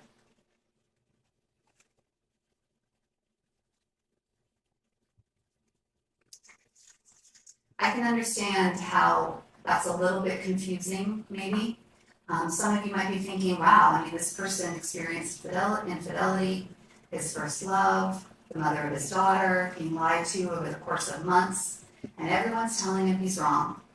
And when he feels that he's got to be right, and he just can't get over it, and he can't figure it out, and he's coked out 24/7, and his mental health is spiraling.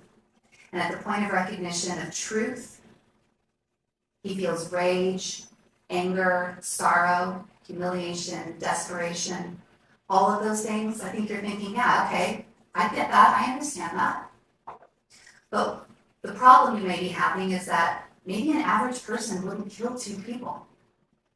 That's not where maybe many of your minds go, and fortunately, that's okay. But that's not what the law requires. The law does not require that the average person react the same way that Ali does. The law only requires that the average person would have a reaction to the provocation. Your questions are, was the provocation sufficient? And was it sufficient to cause an average person to react rashly and without thinking? And then you stop. If your answer is yes, you stop.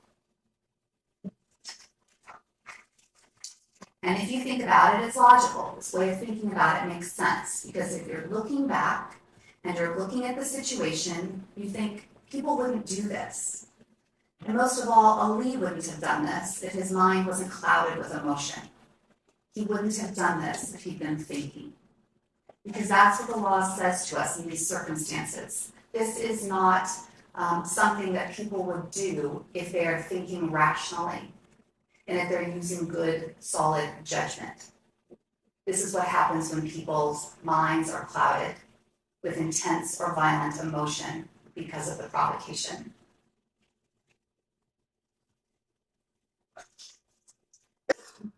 When you're looking at this average person, you're looking in the same circumstances as the actual situation. You need to see, okay, was there a cool-off period?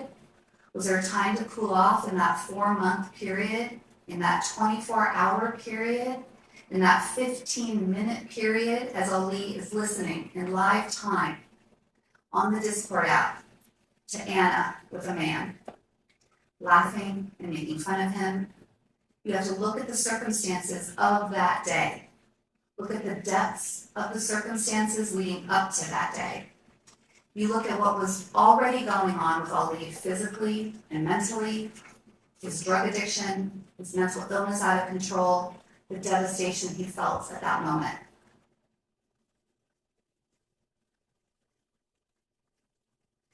.570 also tells you that the burden rests on the prosecution of proving you that this is not how it all went down. And the instruction says that if the prosecution fails to prove to you that this is not how it all happened, then you must find the defendant not guilty of murder. Not that you can or that you may, but that you must. It might be tempting to look at the defense that puts on evidence, as we did in this case, and say, well, Ms. Green, you know what? You didn't prove it. You didn't prove to us that Ali was acting under the provocation without judgment. But remember, it's not my burden. We talked about this in jury selection. I don't have to prove anything. I can sit in that chair, not ask a single question that might have made Detective Leahy happy, to not ask a single question. But the reality is, we put on evidence, we asked questions, we did an investigation, and we provided that to you. But that does not mean that the burden shifts to me. The burden of proving this case beyond a reasonable doubt always rests squarely with this table. It may also be your response at the end of all of this to go, I'm just not sure. This seems reasonable, this seems reasonable, I just don't know. And I'll address that and those types of feelings that you may have at the end, but I'll give you a hint. Ali Abulaban gets the benefit of the doubt. The history of this relationship between Anna and Ali is important. And it's important for Anna and Ray also, because to understand the state of mind of Ali Abulaban on October 21st, we need to know about him on other days throughout his life. his family, his influences, his relationship with Anna, and his relationship with Ray. And to understand Anna, we need to know about her influences, her relationship with Ollie, her plans with Ollie, her plans with Ray, and how she thrust him into this dysfunction. Anna was the only one for Ollie. From the moment he saw her, she was beautiful, funny, effervescent, confident. She felt comfortable in her own skin. She was enjoying life to the fullest. All the things Ollie wasn't, but he wanted so desperately to be. And after first getting together, they spent hours talking and learning about each other. Their conversations were deep and intimate. In Anna, Ollie found someone who seemed to love him, almost in spite of himself. Anna listened to Ollie and made him feel for the first time in his life that he was worthy of love in general and her love in particular. And Ollie accepted things about Anna that were new to him. Anna and her friends liked to party hard with drugs and alcohol. You heard that from the friends that came in from Japan. Ollie quickly realized early on that Anna was used to living a very different lifestyle than him, but he accepted that about her. And he told you he was always sort of waiting for the next foot to drop. He was falling hard for her, and it appeared to Ollie that Anna felt the same way. Even though Anna's friends in Japan would constantly bring up her ex, Sean Torres, and remind Anna that she was Sean's girl, Anna ignored them. She was now Ollie's girl, and she was content and happy with that.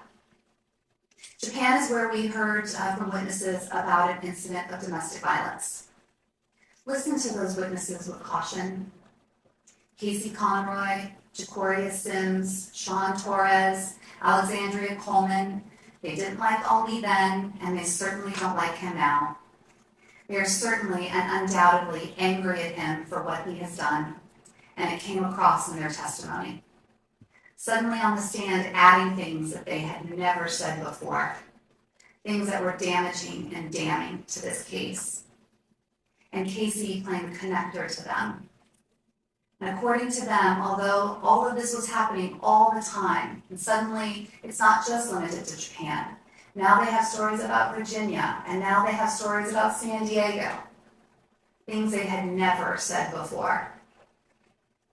All of this is happening, and they are her so-called best friends, and they never did anything to help her. I think that says it all. If these are her best friends, they would have done something to help her if these things were happening. Ollie told you what happened in August of 2015 in the military, and that's what he told the military police.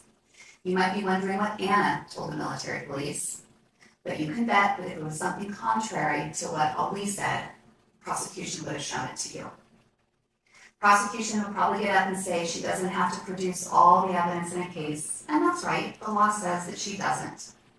But in a situation where someone is charged with double first-degree murders, the prosecution should bring in the evidence. You've heard a lot of testimony about the uncharged evidence of domestic violence, and Detective Escalante and Detective Leahy both described this as a DV case. This is actually a homicide case. There are incidents of uncharged domestic violence, but the two don't equate to be the same. This evidence, what you heard from these friends, has a limited purpose. If you decide that the defendant committed the uncharged domestic violence, you may, but are not required, to conclude from that evidence that the defendant was disposed or inclined to commit domestic violence. And based on that decision, you may also conclude the defendant was likely to commit the crime in count 1, only as to Anna. If you conclude that the defendant committed the uncharged domestic violence, that conclusion is only one factor to consider along with all the other evidence.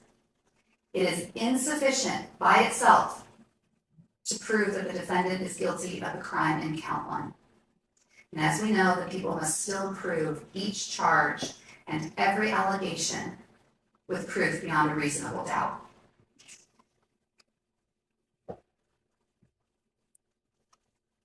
This young family eventually made their way from Japan to the Philippines to Virginia, and they welcomed a beautiful baby girl named Amira, and they got married. Though they were young, their married life seemed to suit them well in the early days. They were good partners in Virginia. They loved being parents. Amira was a charming child who seemed to have the best qualities of both her mom and her dad. They worked really hard. Ali had a top security clearance and worked in IT for the State Department, and Anna, with Ali's help, easily secured employment. They initially lived with Ali's family, although in 2017 they were able to purchase their home. And from the evidence, we know that at this time in Ali's life, much of his confidence came from having Anna by his side.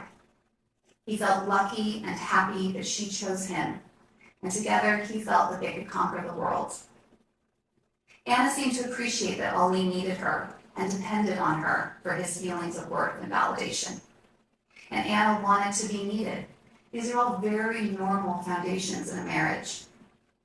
And it was a foundation of their partnership. But also what we saw running just beneath the surface of this relationship, at times bubbling up and over, was this constant struggle over accusations and insecurities related to cheating and infidelity. Julia told us about a time that Anna found naked women on Ali's IG account, and she fled in the middle of the night. Ali told us about finding that Anna had been texting and sexting with some sort of TV star. They would constantly struggle with each other over each other's phones, to look through them, to keep an eye on the other one. And Ali told us about a time that Anna attacked him in the middle of the night, angry that he had women on his account. This insecurity was constant for both of them, and it was bubbling up with some regularity.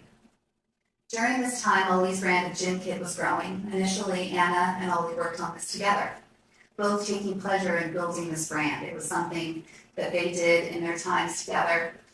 He was a content creator and she was a videographer. But as Costa told us, Ali's friend who came in, as Ali's star began to rise, Anna started to feel left out. It's almost like she was trying to compete with his brand, wanting that same level of fame for herself. And as time went on in Virginia, Anna realized that being a wife and a mother in Virginia wasn't enough for her anymore. She missed her old life in Japan and she wanted to have that again. She reconnected with friends from Japan who were now living in San Diego, and she visited it on a solo girls trip. She loved it. She had a great time. She was happy to be reconnected. When she returned, she wanted Ali to go for a visit. They went, as you heard. They partied the whole trip with Julia and Alicia Juco and the friends. They used cocaine for the first time, they used ketamine for the first time, and they met Ray Barone for the first time. Ali had an awkward and uncomfortable and unsettling meeting with Ray on this very first trip. They quickly returned to San Diego for a second trip, where there was a birthday party that was hosted for Alicia and Anna. And again, another uncomfortable, upsetting, unsettling, and frankly inappropriate interaction from Ray. When they returned to Virginia, Ali and Anna seriously considered moving to San Diego. Ali was into the idea, but he also felt unsure about it, given that things were going pretty well in Virginia. They had good jobs, they owned a home. Amira was settled, they were close to their family. But ultimately he agreed to go. However, the plans got derailed slightly because Ali's brother Sammy had a mental health break.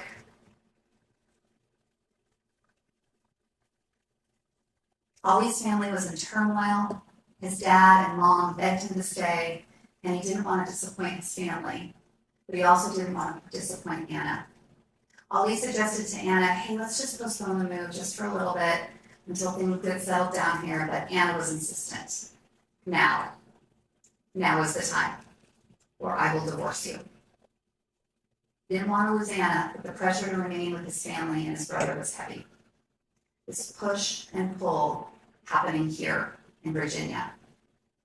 Ultimately, he told us that he believed he should not lose his marriage over this, so they all packed up and went to San Diego. At the beginning, life in San Diego was good. Ali quickly found work on the naval base, they secured an apartment right in the heart of downtown, and they enjoyed their days here. Gin Kid, the brand, was really taking off and the fan base was growing. Ali was gaining the attention of movie stars and other comedians, people who wanted to work with him. He was excited and happy, and his confidence was growing in a way that only the lure and power of social media can feed. Ali's star was rising, and at the same time, Anna was growing more and more distant. To Ali, there seemed to be a shift in Anna.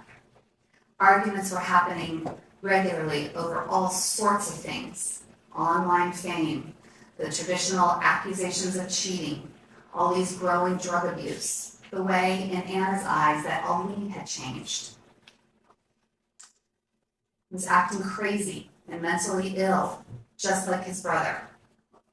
As the weeks and months went on, Anna recognized that Ali was getting worse, and in her words, she described him as coked out 24/7, mentally unstable, not the man she married. As we heard from Ali and his mother Dalal, he was always someone who suffered from the cycles of the high highs and the low lows. He was at times fun and creative and cycling high, full of energy, impulsivity, emotionally unregulated, quickly and rapidly changing through emotions and feelings. And at other times he was low and depressed and crippled by self-doubt, never knowing where he fit in or even how to fit in. We know he had the ADHD diagnosis, and as Dr. Lehman told us, ADHD in children is often later diagnosed as bipolar in adults, matching her diagnosis of Ali. Growing up in Ali's house was nothing short of terrible. There's been a lot of discussion with the witnesses about what it was really like. But when Dalal finally broke down on the stand about the types of abuse she suffered and the types of abuse that Ali suffered, those emotions and those feelings were real. Ali's father was extremely abusive, chasing Dalal around the house, trying to break down the doors to get to her, screaming, throwing things. And his mother, Dalal, was constantly keeping secrets from Nasser. I don't know if you picked up, but when she said that the way she disciplined the children was to threaten that she was going to rat them out to their father. If that doesn't tell you what sort of reaction Nasser had to his children in that household at that time, I don't know what would. And it wasn't just directed at Dalal. Ali was the subject of the abuse, being beaten with a vacuum cord, punched, slapped, items broken over his head, constantly screamed at, belittled, bullied, made to feel useless and worthless. All of this in a home where mental illness was frankly not believed in. They didn't believe in mental illness. And all of this resulted in a complex trauma, which led, as Ali grew older, to the formation of personality disorders, borderline, antisocial, narcissism. We all know the good and the bad, the things that happen to us when we are children, impact the way that we behave and become as adults. Things that happen to us in our young developmental years leave an impact, leave a mark on us, and turn us into who we are, both the good and the bad.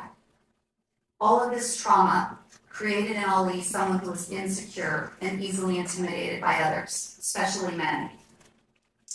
He developed into someone who didn't know how to mix with peers, didn't know how to fit in, always hearing his dad's harsh and critical voice in his head, telling him he's worthless and stupid, good for nothing, not like the people around him. And what developed in him was a fear, an intense fear of abandonment that saw him constantly testing those around him, almost baiting them to abandon him, just to say, I knew that you would. A self-fulfilling prophecy. That's how Dr. Lehman described it. Very similar to when Anna would tell Ali that he was unable to be happy, that he was his own worst enemy. Anna was describing for you exactly what Dr. Lehman diagnosed Ali with. And it's clear from the evidence that that diagnosis was spot on. And I would suggest to you that Ali's mental illness was on full display during this trial. Dr. Lehman's diagnosis of severe stimulant and alcohol dependence cannot be controverted. Ali, by his own words, and Anna, through her words, confirm that Ali was a raging coke addict during this time. All of these things, mental illness, cocaine addiction, and the relationship stressors were raining down on him, forming in him and in his mind the perfect storm as described by Dr. Lehman. So what can you do with evidence of this mental illness? CalCrim 3428, mental impairment, is a defense to the specific intent or mental state of murder. For first and second degree murder, the prosecution must prove that the defendant has specific intent or malice aforethought. You have heard evidence that the defendant suffered from a mental disease or disorder. You may consider this evidence only for the limited purpose of deciding whether, at the time of the charged crime, he acted with the intent or mental state required for the crime, which is malice aforethought. The toxic nature of Anna's relationship with Ali really began to boil over in July of 2021. Ali was struggling so much during this time period that we know he took a leave of absence from work. He told them that his mental health was bad. And as we all know, there was a terrible DV incident in late July of 2021. It started with cocaine, a lack of sex and intimacy, Ali being accused of forcing it by Anna, which Ali interprets can only have one explanation, that she's cheating. And in that moment, he told you he went low. Oh well, don't be upset if I sleep with one of your friends. And she went low. Oh well, I already slept with Nico. Lost it. He rolled over on top of her, and in a terrible fit of rage, he punched her 3 times. He told you that. He was honest with you on the stand. He was embarrassed and humiliated and ashamed of what he did, and frankly, he should be. He admitted to you that he was wrong, and more importantly, he admitted to Anna that he was wrong. You saw the emails, you saw the text messages. He admitted to her he was wrong, and she forgave him. She came back after a few days. This is one of those moments, ladies and gentlemen, when we're looking at this marriage. Every marriage has its own foundations and set of boundaries and rules. We are not here to judge whether Anna and Ali had a good marriage. I think we all know that they had a far from ideal marriage.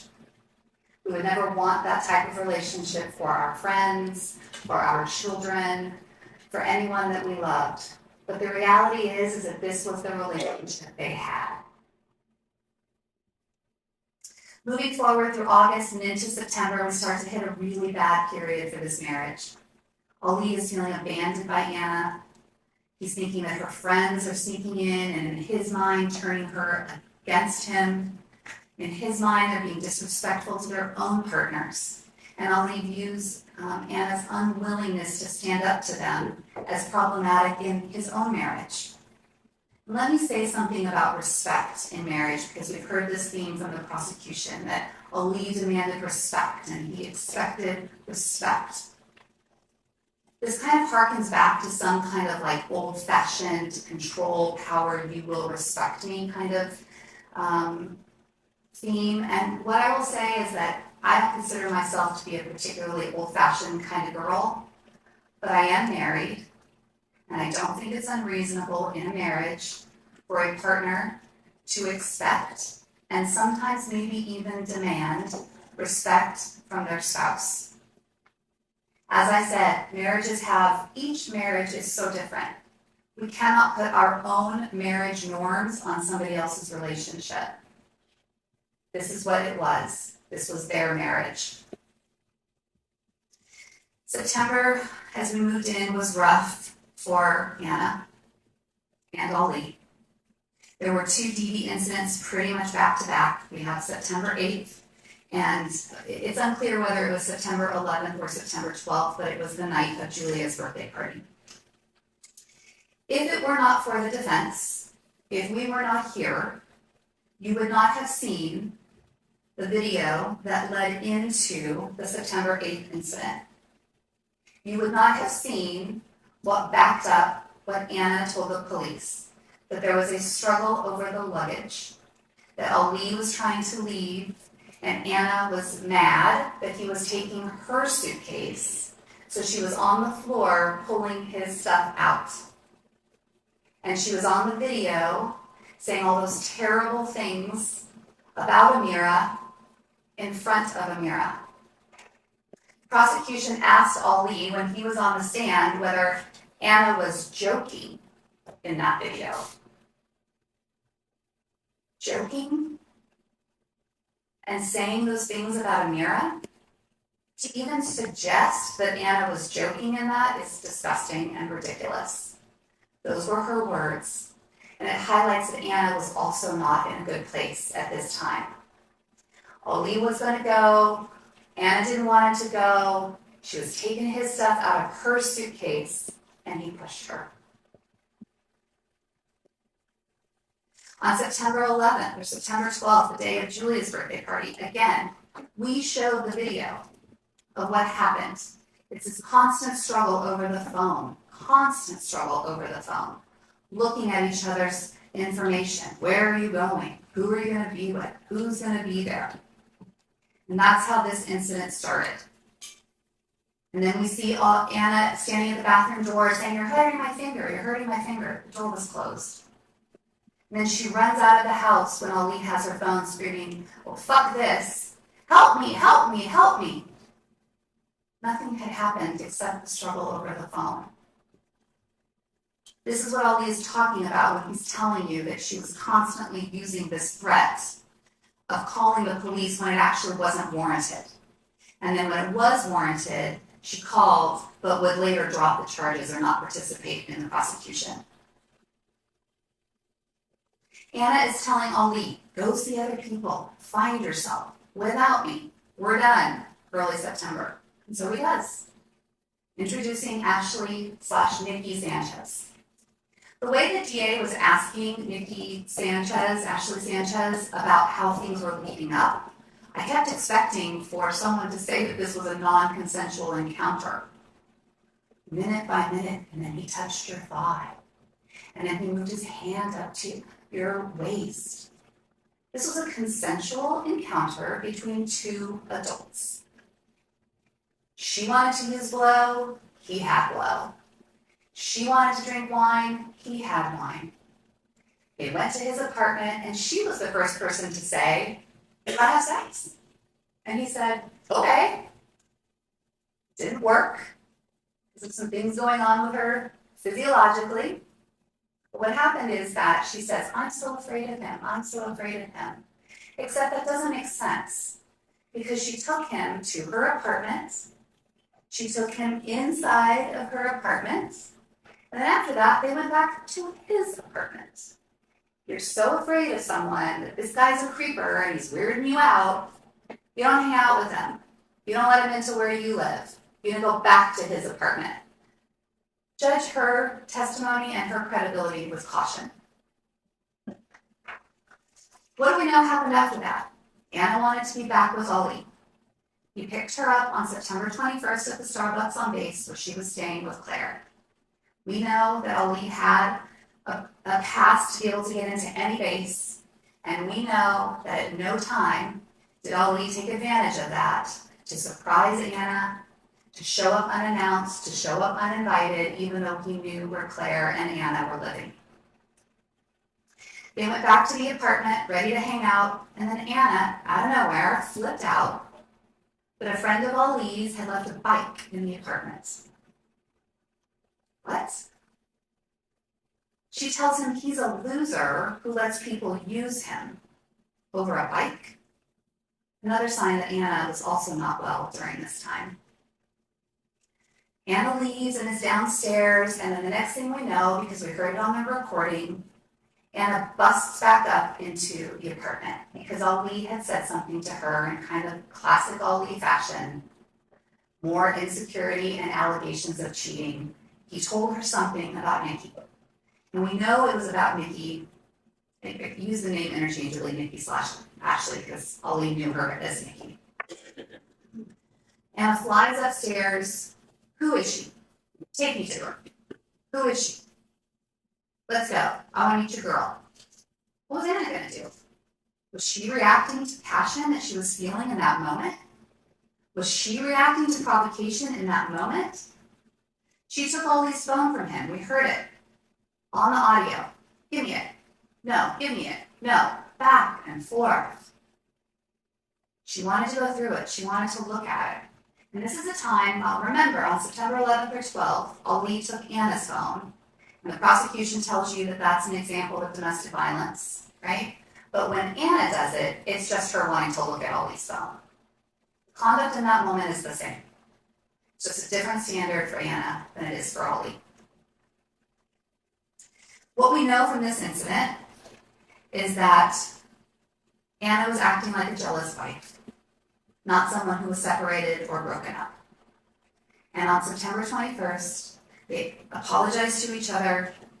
Anna accepted Ollie's apology for what had happened. They're crying with each other. Ollie, you're my best friend. I fucking love you. And they let their guards down. They make love, and they forgive each other. And the next day, Ollie, constantly testing the loyalty because of his personality disorders, tells Anna more about the Nikki Ashley situation. Constantly, this is a constant theme, this fear of abandonment, but then demanding and testing the loyalty, the self-fulfilling prophecy. He tells her more. Anna can't believe it. You're doing this? You're telling me more? Ollie said it was a stupid joke. Trying to downplay it, being honest with her, he said, because he was feeling guilty. And Ali provided Anna with the phone number. He didn't have to do this, but to his own detriment, he did. They fought again all day long, but ultimately the day ended with I love yous. And the next day, September 23rd, Anna took Ali to the airport, and again, I love yous are exchanged, and he takes off for Miami. She warns him, don't do anything stupid in Miami.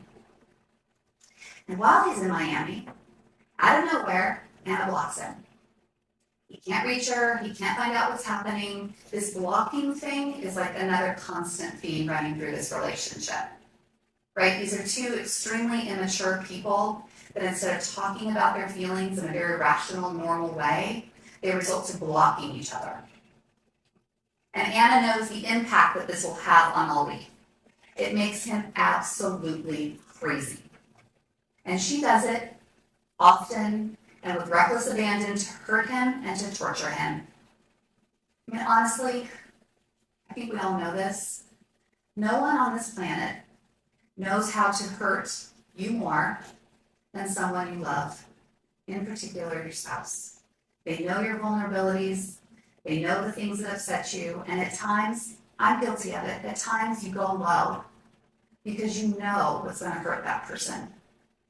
Nobody can push your buttons more than someone who knows what your buttons are. Ollie returns from Miami on September 27th, and he knows things are not right. Little things are off, and his gut is telling him.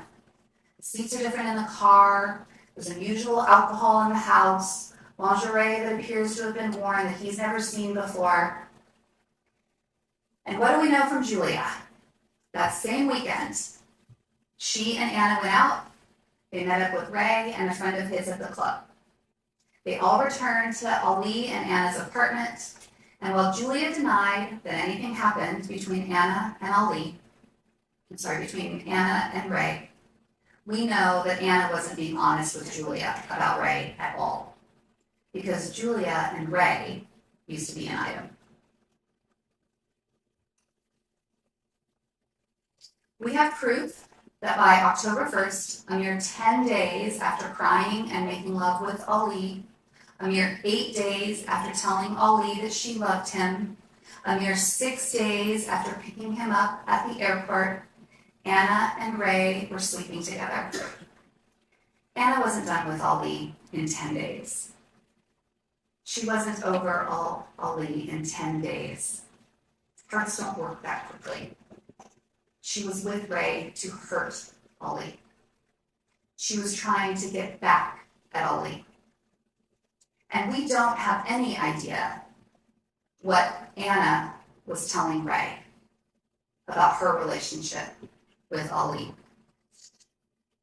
But Anna knew that Ali didn't think that they were over because she wasn't done with him. And Anna brought Anna brought Ray into this dysfunction. We see October 8th, they're together, talking about using a bump of cocaine. October 15th, being together. We didn't do much cuddling tonight. Talking about Gin Kid, Ali. This leads us to the month of October, where the prosecution has routinely described it as crystal clear what was happening between Anna and Ali. I guess we have a different definition of crystal clear, because this is an example of a time where this push and this pull, the difference between the actions and the words, were impacting Ali, and the provocation is ramping up in him. He was a shell of himself during this time period. You saw videos of him. He was skinny, he had hollowed out cheeks, he was cocaine addicted, alcohol fueled, his mental illness, his paranoia running rampant inside of him. He's talking to random people on the internet. All of this back and forth with Anna was making him crazy. He couldn't reconcile that Anna could stop loving him in the matter of less than a month. Less than 30 days. We've almost been in trial for 30 days. And in that time period, that is how Anna fell out of love with Ali. It didn't make sense to him. He couldn't understand it. Her words were the same as always. I hate you. Find someone else. We're over. But her actions didn't match. On October 4th and October 5th, we're over. I'm literally telling you to move on. On October 7th, I'm stopping by randomly to bring you IHOP breakfast. October 8th, they went to breakfast together. Maybe at Ali's request, but she didn't have to go. He didn't force her to go. If this is about Amira having a relationship with Ali, send Amira. You don't have to go. If you're over someone, you don't continue to have these sorts of interactions with them, which gives them the sign that there is hope. On October 13th, Amira spends the night with Ali. Anna says, Claire made pancit. Can I bring you some? Ali says, are you sure Claire wants me to have pancit? Claire wants you to have it. When Anna left, Ali texts, thanks for being silly with me and laughing with me. Of course, Anna says. October 15th, I'll always have love for you. You're a good dad to Amira. I can't take that away from you. October 16th, meeting up at UTC. Thanks for the hug at the end of the visit. October 16th, later, Ali saying, can we hang out to get a drink? Like old times. Anna's response, maybe someday, Ali. On October 18th, when Ali is asking and saying, I want to do these things for you, I want to get back together with you, the bills, and take care of Amira and be together as a family, Anna's response, actions, not words, Ali. And when Ali is asking Anna on October 5th about the cheating, it's those same responses. You can see them in the defense exhibits. It's not a no, I'm not cheating on you. It's none of your damn business. It's not I can sleep with whoever I want, I'm entitled to sleep with whoever I want because we're broken up. It's a, no, I would never, I could never, we're still married, marriage matters to me, unlike you. What that does is telling him that they are still married in her mind. And that is important to her. And that is a line that she would not cross because they are still married.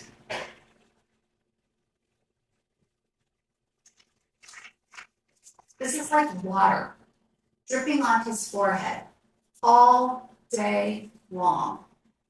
It's not an excuse. I'm asking you to recognize the faults of what turned into a terrible marriage. In all human relationships, there is a component of extreme emotion. And this relationship between Anna and Ali at this time is the apex of human emotion. It may not be your marriage, it may not be my marriage, but it was their marriage in its heightened state of despair. But imagine if it was your marriage, the water dripping on your head, but you feel so insecure, and you're pulled and pushed back and forth and fed little bits of hope, and then it's all dashed. Little bits of hope and dashed. These are intrusive thoughts that he can't get rid of. These are intrusive visions of Anna and who she is with. He can't escape it. And then you have, in addition to that, all of these other very real, equally terrible problems. Mental illness, drug addiction. So what does that make him? It makes him susceptible. Susceptible to emotion, unable to apply the brakes, just like Dr. Lehman told us. Impulsive, lacking an ability to brake while his body and his mind are continuing to accelerate and speed out of control. He was emotionally manipulated, psychologically impaired, and ill-adapted for all of this. And Anna knew it. Which leads us to October 21st of 2021. The day started off well in Ali's mind. On this day, he was going to drive to LA to stay with his friend Sammy. Sammy had convinced him that he needed to get away from Anna, take a little break. So they were going to meet up in LA. They were going to make some videos. They were going to have some fun. He was up all through the night of the 20th into the morning of the 21st. And Ali told us he was worried that leaving for LA would indicate to Anna that he was done, that they were over. And as Anna had been upset before about trips to LA and Miami, Ali didn't want to do that to her. He was up listening to old messages, listening to himself talk, listening to Anna talk. And we saw on October 21st the video he made where he seems to get it. He's apologizing to Anna, he made that message, and he sent it to her. And after making that message, despite being exhausted, as we can physically see in him on that video where he's yawning time and time again, he can't hear or accept the cues his brain and his body are giving him. He doesn't go to sleep. He stays up, doing more cocaine. When Anna told him just 3 days before, your actions, not your words, he decided that before he left for LA, he would do something nice and fill the refrigerator with food for Anna and Amira. And he also decided to add a romantic gesture to that, and he sent some roses. In his mind, this was a good way to show her, through his actions, how he felt about her. He waited, and eventually Anna responded, "Thanks for the food." Nothing about the roses. And Ali's mind, at this moment, coked out and spiraling from mental illness, he started to get emotionally ramped up. Where is she? What is she doing? She didn't respond. That's weird. She's definitely cheating. He texts her. She says she's on her way to take Amira to school. He drives to the apartment building. He texts her again. Tries to FaceTime her. Doesn't go through. He enters the apartment with a key card that he made, that Anna was aware that he made and had. She's not home. She said she was home. She's not home. He's home. He told you that this was the first time in all of his 7 years with Anna that he felt that she had blatantly lied to him. And suddenly everything he knew and that he suspected was true. Anna was cheating. He knew he needed to catch her to show his parents and his siblings and her friends and the world that she was cheating. That he wasn't the only bad one. So he set up the iPad, opened the Discord channel, and placed it behind the bed. Not in the living room, where he might catch innocent conversations, but in the bedroom, behind the bed, where people who are going to cheat and have sex are going to be. And if he at this point wanted to stalk Anna, if his whole purpose was unrelated to this very specific action of catching Anna cheating, he would have set this Discord app up when he left the apartment on October 18th, but he didn't.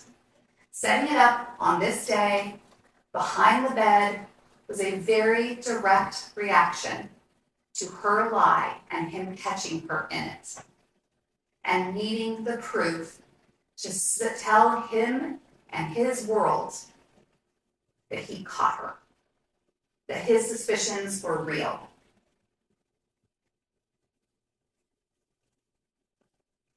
After doing these things, he told us he felt an unbelievable wave of exhaustion, I think probably stemming from the fact that he finally figured this whole thing out. So we left and went back to his hotel. He took off his jeans, which we already know contained his belt, his holster, and his gun, and he laid down to go to sleep. Some time passed and he was woken to the sounds of Anna's voice and a male's voice. They were giggling and talking. He thought, this is my final moment to catch what I need to, my aha. I knew it. He quickly got dressed in the same jeans as before, and he told us his gun was there, and he knew that. He'd been wearing it all day since his move out of the apartment, and he told Detectives Leahy and Newquist in his interview that he did not know who the man was in the apartment, and he was happy to leave his gun on him in case he needed to defend himself. He does 4 bumps of cocaine, way more than he's ever done at one time, and he runs to the Jeep. He's in the Jeep driving 90 miles per hour, his heart is racing, his head is spinning. More coke. He described in that moment double nostriling it, wanting to have his full attention and really be in the moment when he finally gets the proof he has so desperately needed. The whole time on this 15-minute drive, he's listening to the Discord app in the conversation that he thinks is happening in the bedroom, talking about him and his cheap-ass roses, and then silence and the music. And he thinks, I have to get there before they have sex. I have to get there to stop it, so that this doesn't go too far, that I can't come back from this. He gets to the Spire building, he parks in the red zone, he runs through the parking garage, he has to go back to his car because he doesn't have the pass to get in, he's adjusting his pants, he's never run with a holster on before and it's slipping.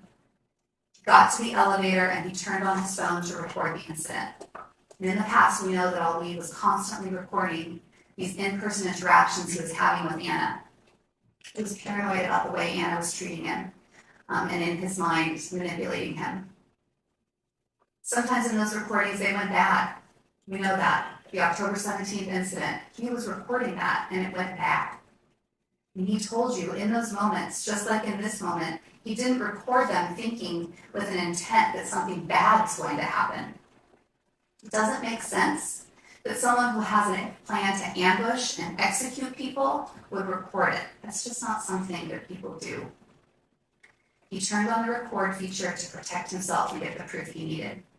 He pushed the button on the elevator, door closed, because everything he's hearing is so loud on the Discord app, he thinks they're in the bedroom. He's expecting that when he gets off the elevator door and runs to the apartment door, that when he opens that door, they're going to be in the bedroom. And he's going to have time to walk across the floor, walk through the kitchen, walk through the dining room to the bedroom door. But we know that's not what happened. We know that when he got to the apartment and he opened the door, this is what he sees. We know that Ali knows his apartment. And we know that Anna knows the sound of the key card activating, that beeping that you hear in the recording. And she knows the door opening and what that sounds like. He opens the door and you can immediately see into the couch. Anna and then Ray.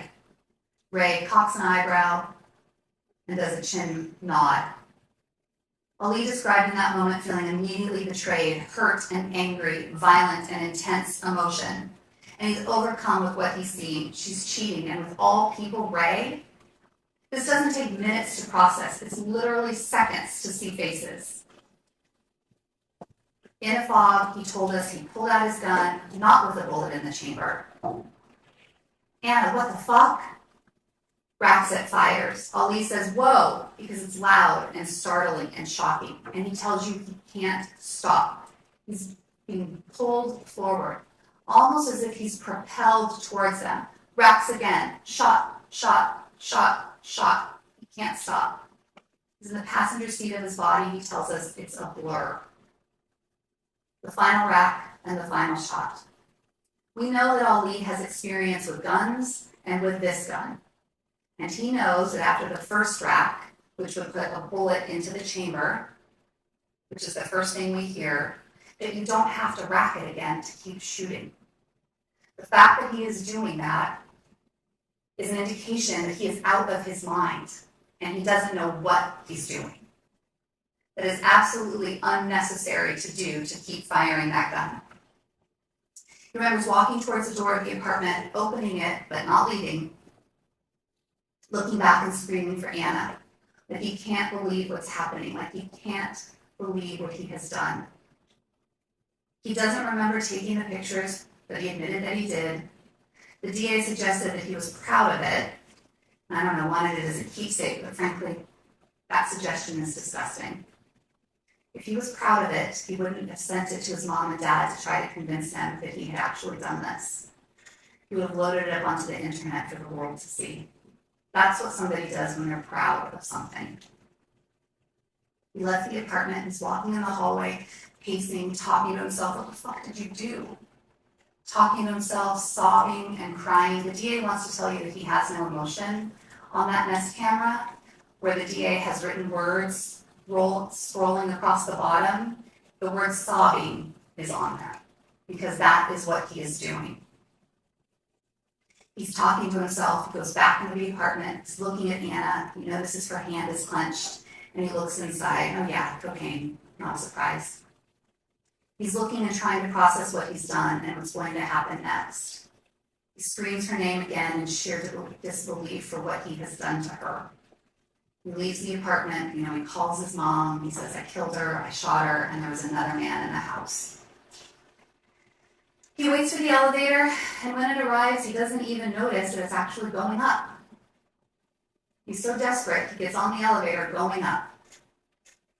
And who's there? Daniel. His neighbor, someone that he knows, and he has a quick smile and recognition of knowing someone in that moment. Daniel is asking him all sorts of questions. Now the elevator's going back down, and Ali literally says, stop fucking asking me questions. Daniel said he's never seen Ali like this before. Daniel gets off the elevator, but before that, Ali is seen looking at his phone, and he's looking at the photo that he took, trying to process what happened. He doesn't show it to Daniel as if he's proud of it. He immediately closes it. His chest is pounding, quick, shallow breaths, as noted and described by Detective Hopper when he came in to testify. Ali gets off the elevator in the lobby and goes to his Jeep. Doesn't get off on the parking garage like he got on because he is so out of it in what has just happened. He gets in the car and he calls 911. Now this is an important part. He does not have to alert authorities about what has happened and that there are 2 dead people in the apartment. If he was a cool, collected, premeditated killer, he wouldn't have lingered around on the 35th floor making phone calls. And he wouldn't have called 911. He would have simply left and made it far, far away before anyone ever knew that there were 2 dead people inside of that apartment. And remember, he was the only one who called 911. Carolina Lacerda heard gunshots, but she didn't call. Only Ali called. He gave them his name, his address, and he told them what he was literally able to say about it in that moment. He couldn't breathe, and he walked in and he found them dead inside. He was never told by 911 dispatchers to stay at the scene, never once. You could listen to the 911 call. And while he's telling 911 to get them help for Ray and Anna, he's thinking of Amira. He's got to get to his daughter. He does more coke in the car, he finishes the bag, and he throws it away. He gets to her and he tries to remain calm. Did he smile at his daughter? Maybe. He's trying to keep things calm and keep Amira calm.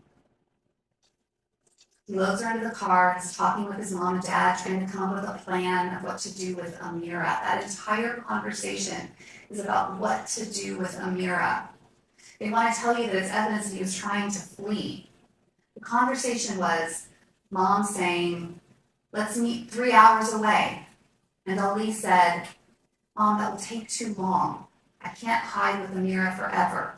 Because he knows he has called 911 and given them his information. And he tells you he hears sirens and he hears helicopters. They are looking for him. He's driving on the freeway and Amira notices that there are police cars. And in this moment, he knows. He knows he has to stop. Before he does that, he tells his daughter, in the kindest way that he can, I hurt mommy. And I have to go now. He wasn't bragging to her. And that insinuation is disgusting, frankly. He didn't say, I killed your bitch mother. He said, I hurt mommy and I have to go.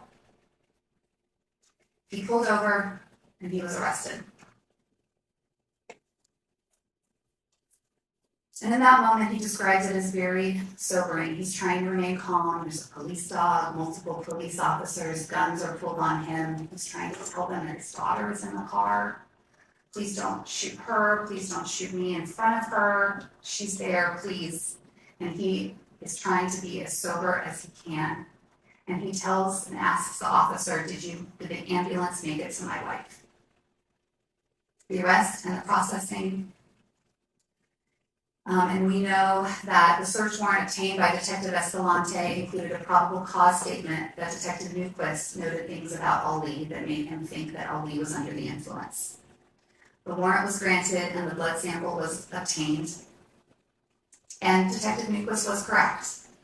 Even almost 8 hours after the incident, even with as quickly as cocaine metabolizes in the human body, there was still cocaine in Ali's system, indicating, as he told us, that he used a lot that day. And here's what you can do with that evidence. Voluntary intoxication. You may consider evidence of any of the defendant's voluntary intoxication only in a limited way. You may consider the evidence only in deciding whether the defendant acted with malice aforethought. A person is voluntarily intoxicated if he becomes intoxicated by willingly using any intoxicating drug or drink, knowing that it could produce an intoxicating effect, or willingly assuming that risk. In connection with the charge of murder, the people have the burden of proving beyond a reasonable doubt that the defendant acted with the specific intent of malice aforethought. So you can take the fact that he was under the influence voluntarily to use that to consider whether that cocaine impacted his ability to form the specific intent required for murder. And I submit to you that it did.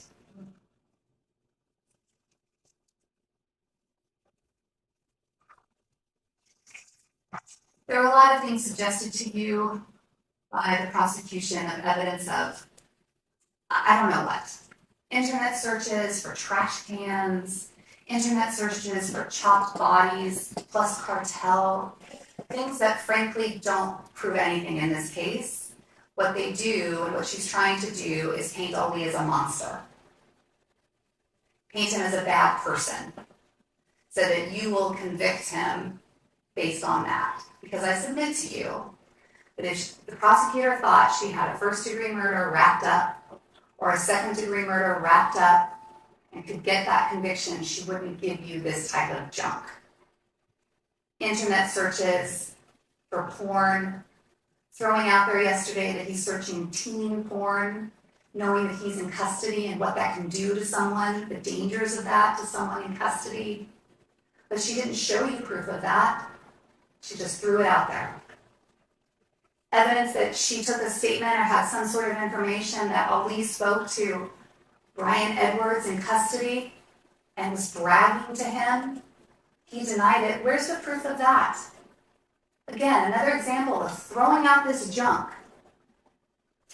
Don't look at the facts, ladies and gentlemen. Convict him because he's a bad person.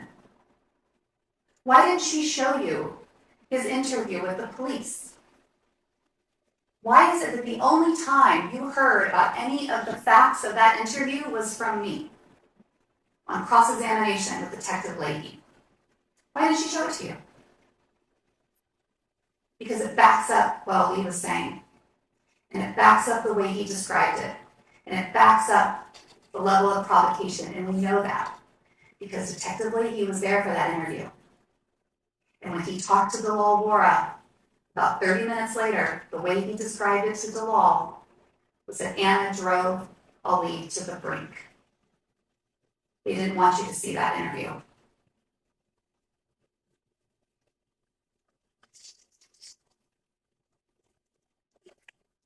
We're at this juncture now where you will go back into the jury deliberation room and you will apply the facts of this law, of this case, to the law.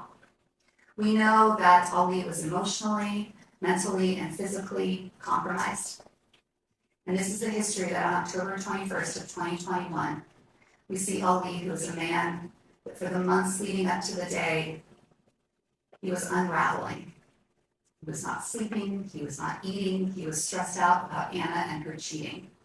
So what was different about that day? He'd been living in limbo with Anna for months, but this day, for the first time, Ali determined that Anna had blatantly lied to him, and he caught her in that lie. And everything he did on October 21st was done with a singular focus to catch her cheating.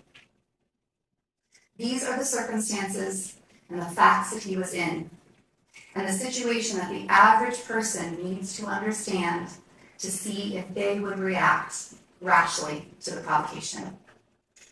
I know it took a long time to get to this point. It's a pretty rich record for you, and there's a lot of evidence.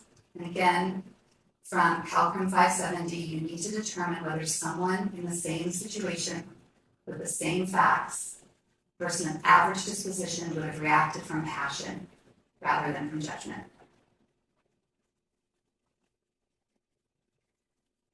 We started with this slide, and I stand by it. This was a tragedy, senseless act, and it should never have happened. You can feel sorrow for Ray's family, and for Ray's friends, for Anna's family, and for Anna's friends. They've attended dutifully pretty much every day of this case. You can recognize this, and you can acknowledge those feelings for them, but then you have to put them aside. You have to base your decisions on the evidence, not on sympathy for any person or party. And the only question for you as members of the jury is, was this something that was planned, or was it passionate? Was it reasoned, or was it emotional? When you get the jury verdicts, I suggest that you can look at them however you want, but I would suggest that you start with voluntary manslaughter to see if each of you believes that the prosecution has proved beyond a reasonable doubt that there was no provocation, that there was no heat of passion. I don't think you get past that. These homicides are simply not first-degree murders. There was no plan, there was no premeditation, there is no malice of forethought. Malice is a state of mind. It means malignant heart. It means that you are intentionally planning, premeditating to kill someone. And that simply was not Ali's state of mind. And the prosecution has not proved that to you. These are not first-degree murders. There's no implied malice either. Ali wanted to catch her and get proof. When we walked in, there they were. Anna, and of all people, Ray. He was shocked to see what they were doing, and he reacted. He acted impulsively, out of emotion.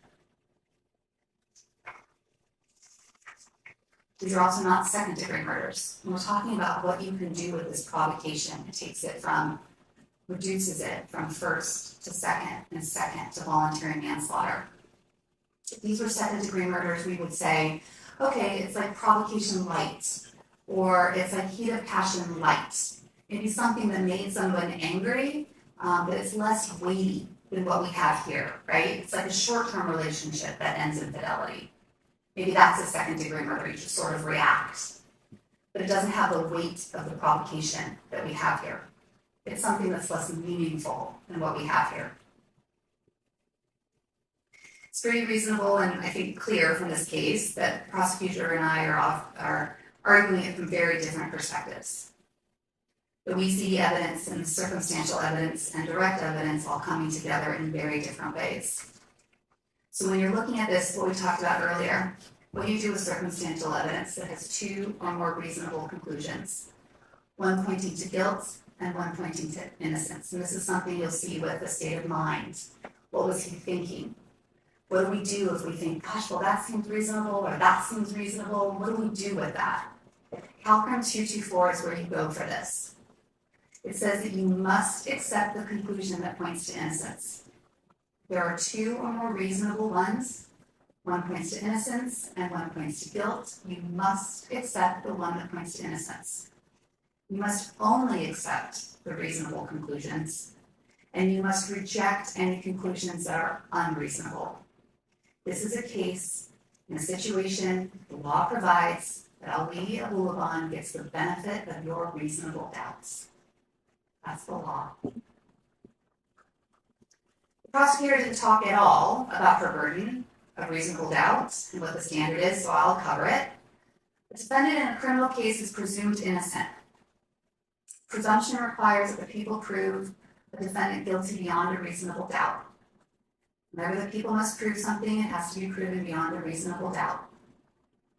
In deciding whether the people have proved their case beyond a reasonable doubt, you must impartially compare and consider all the evidence that was received throughout the entire trial. Unless the evidence proves the defendant guilty beyond a reasonable doubt, he is entitled to an acquittal, and you must find him not guilty. Not you can, not you may, but you must. He is entitled to that. Whether Ali had malice or whether he acted out of passion, those are things, the circumstances that are going for your decision. If you find that the defense has made a reasonable argument to you and a reasonable interpretation of what is going on here under how human beings behave, you have reasonable doubt. You are the judges of the facts, and you take them as they come. Proof beyond a reasonable doubt is proof that leaves you with an abiding conviction that the charge is true. What does this mean, abiding conviction? I predict that when we all walk out of here at the end of the case, none of us will ever forget Anna and Ray and Ali and what we did in this trial. This case will be on our minds. And that's what an abiding conviction means. It means next week, next month, next year, 5 years from now, when someone asks you, have you ever served in jury duty? This case will come up in your mind and you'll say, yeah, and you'll think about this and you'll think about the verdict that you rendered. And it needs to be something that's here in your heart, that you made the right call. And if you have doubts, the brilliance of our system, again, the benefit of that doubt goes to Ali. You have all the evidence, you've seen it all, you've heard it all, you are the fact finders, you are to determine what it all is and what it all means. The audio recording inside the apartment, where the only people who seem to hear anything about respect, the prosecutor who transcribed the audio, and the detective who used his fancy headphones to hear it. They don't get to tell you what the facts are. You decide what the facts are, and you decide what the facts mean. I am asking you to hold Ali responsible, but only responsible for what he did. This was a crime of passion. He reacted to the provocation that he was experiencing. He is not guilty of first-degree murder. He is not guilty of second-degree murder. Find him guilty of 2 counts of voluntary manslaughter. Thank you. All right, ladies and gentlemen, let's take a 10-minute break and we'll be back in.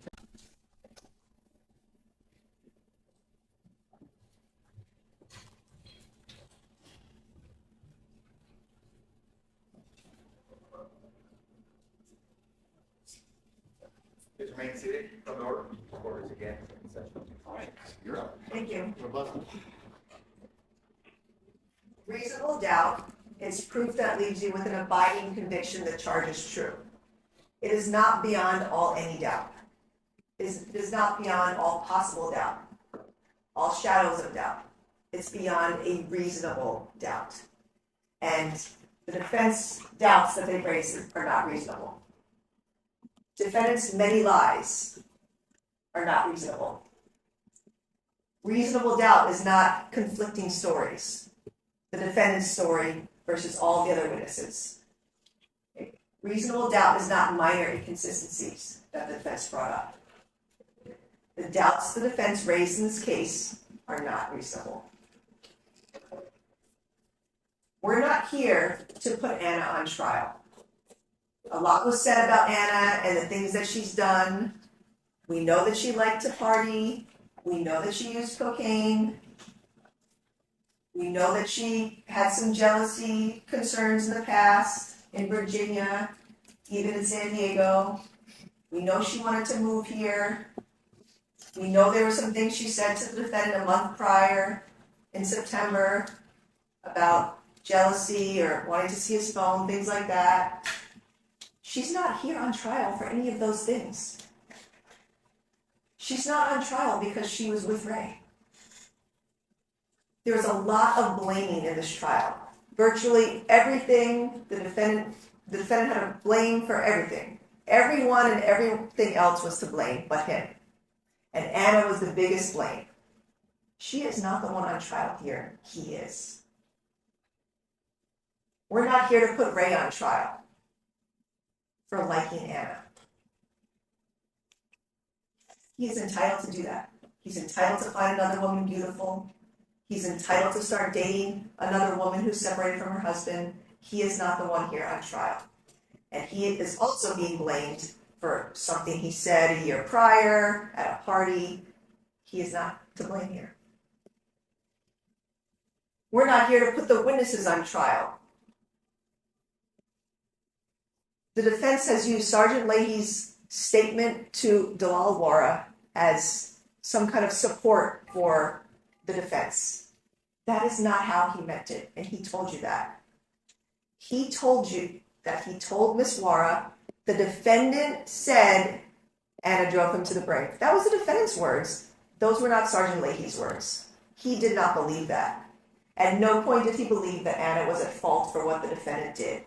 He was having an explanation with a scared mother who had just come down to San Diego. And you heard he was kind to her in that interview, and he did not, this is not a nefarious thing that he said. He was simply repeating what the defendant told him during an interview, which of course was blaming Anna. The defense has said, don't believe certain witnesses. Don't believe any of the Japan witnesses because they have a reason to lie. No, they don't.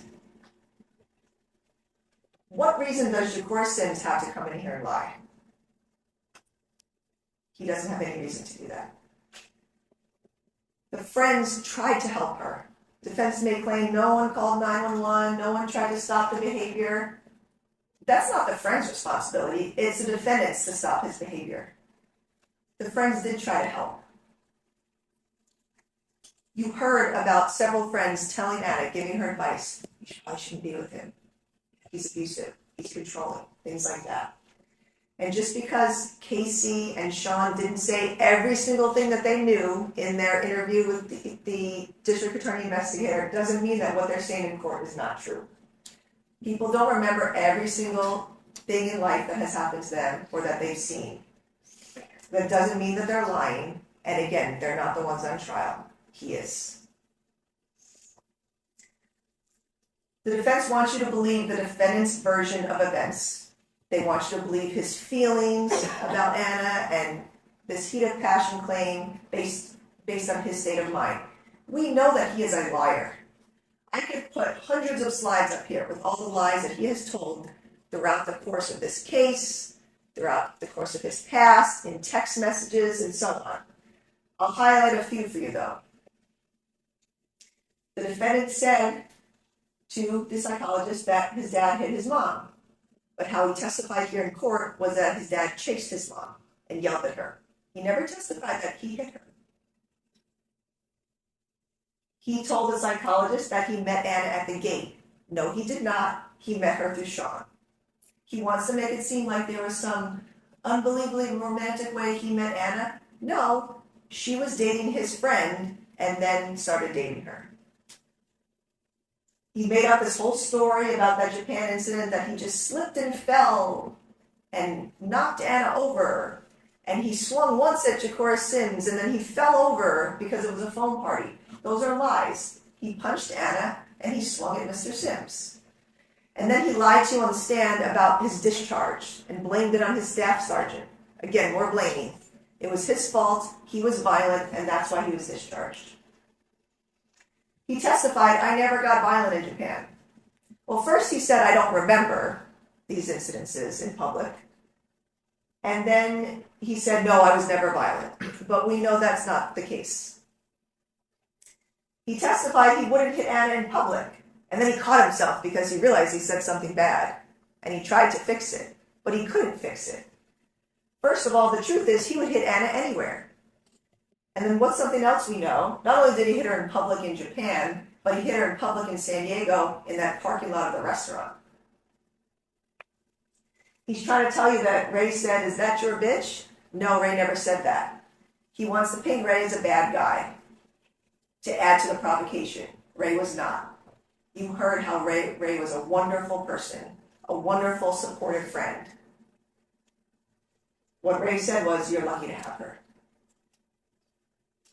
The defendant many, many times to many different people said there was never DV. Lies. There was often DV. The defendant said many times, I never touched another woman. However, he slept with Ashley. The defendant tried to lie to you on the stand and say, Anna was coming over in October having sex with me. We know she didn't. The defendant told the psychologist, I couldn't afford rehab. He's a smart guy. He knows NA and AA meetings are free. Everybody knows that. He chose not to get himself any help. The defendant lied and said he found Anna and Ray. No, he murdered Anna and Ray. And the defendant tried to tell you on the stand it was not premeditated. It definitely was. We know the defendant has told so many lies. He's lied to Anna. He's lied to his family. He never told his family the truth about the violence. He lied to them about it. He lied to his friends. He lied to that social worker after he was arrested. He lied to 911. He lied to the police, the psychologist, and you heard about all the lies he told on the witness stand, especially about October 21st. I'll get there. But what did he tell you?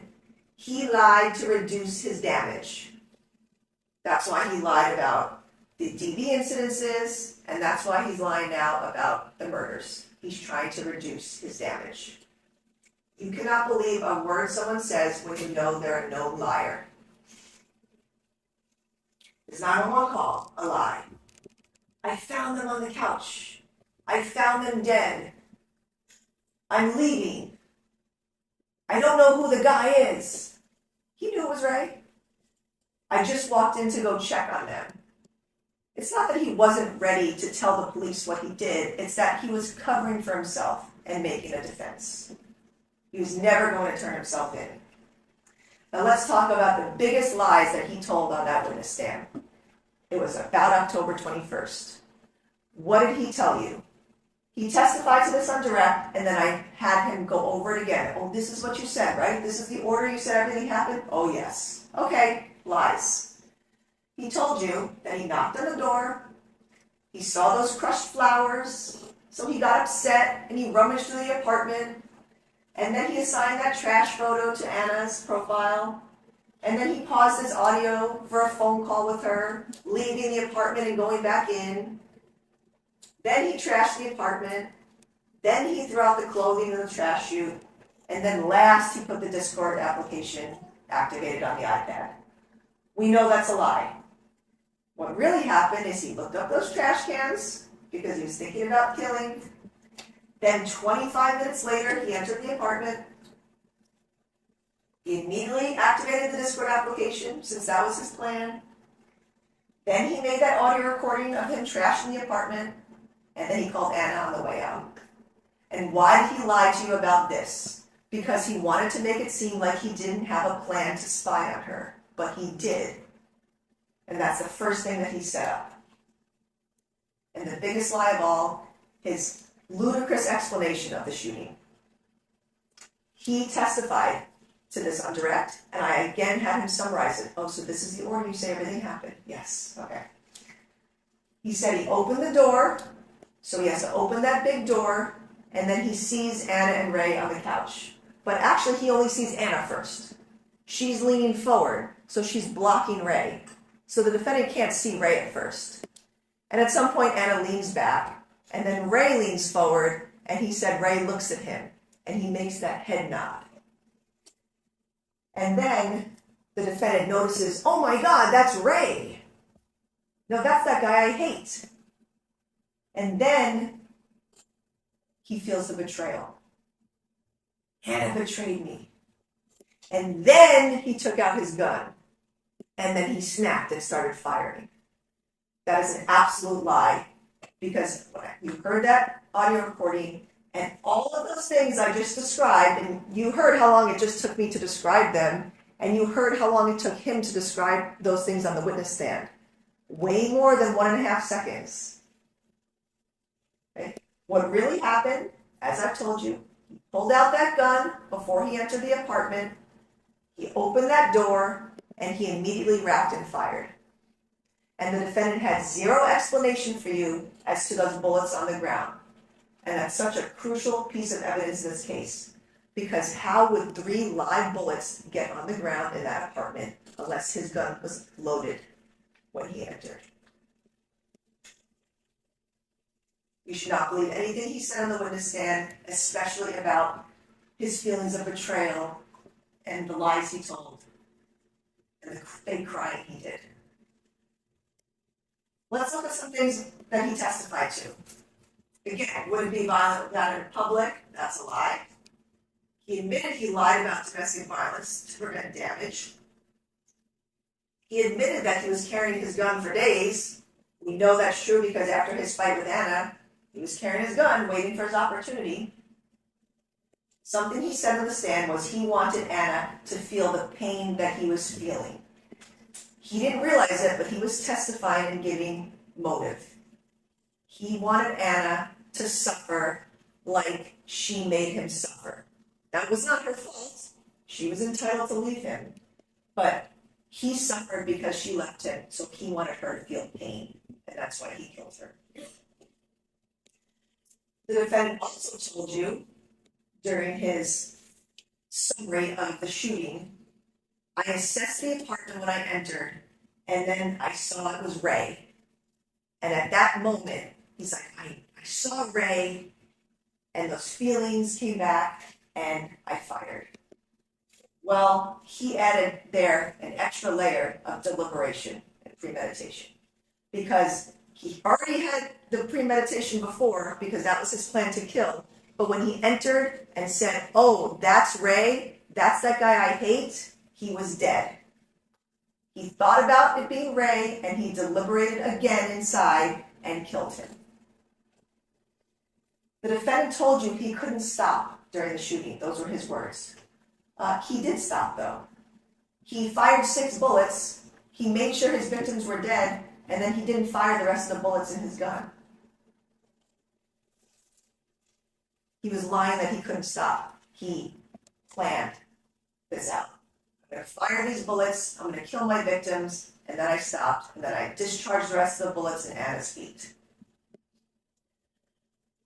The defendant testified to all these details about the whole day, his whole life, but then what did he not testify to? He didn't explain why he racked the gun. He couldn't explain why there were bullets on the ground. He couldn't explain why he took that photo. Of course, that's how he would testify on direct. Oh, I was so under the influence of passion that I couldn't remember any of these things.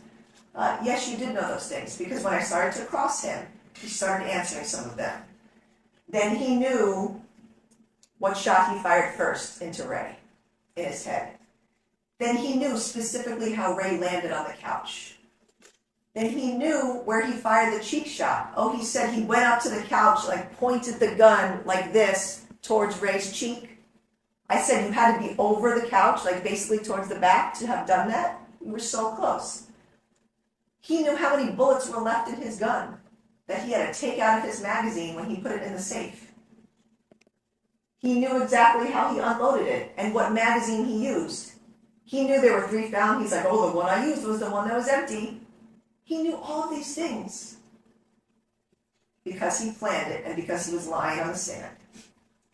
And one of the last things I asked him, Anna had left you. She was free to see Ray, right? No, she wasn't. Let's look at the defendant's demeanor on a number of occasions. Again, the elevator ride, calm. Not that 911 call, calm. We made that call. And then he started acting and crying. Oh, please save them. You didn't care about that. His arrest, he was calm, not crying, no remorse. His suspect processing, he was calm, not crying. Same thing with the suspect interview, which you heard all about. He was theatrical in telling his story. He was angry. Again, the fake crying, the crocodile tears. Sergeant Leahy testified about that. He's constantly doing that. He's pretending to cry about his wife, but he's not really crying because he's acting. Sergeant Leahy told you he was articulate during that interview. He was lucid. They had a back and forth conversation. And what was the defendant doing during that interview? Cursing at Anna. Again, blaming her for everything. Blaming her and Ray for everything like he always does. It is his fault that he murdered them. And most importantly, you all saw his testimony in court over those 3 days. You saw the fake crying. You saw him rolling his eyes at me when I asked questions. You saw that when he was telling his story on direct, he was calm. But when I was cross-examining him, he was angry at me. He was yelling at me. He threw his hands in the air when I would ask him questions. And he was controlling even of me during this trial. He told me I was manipulative when I confronted him with lies that he didn't want to answer. He told me what questions I could ask him or not ask him. He demanded that I show him exhibits. I cannot have a printout of his entire phone. I asked him questions, and he would get mad because he knew things were damaging to him. That was the acting performance of a lifetime on that stand. And you saw it. It was fake. His anger was on display on the stand, not mental illness. The statements he's made throughout this case are all self-serving. They're all about him, and he is just sorry that he was caught.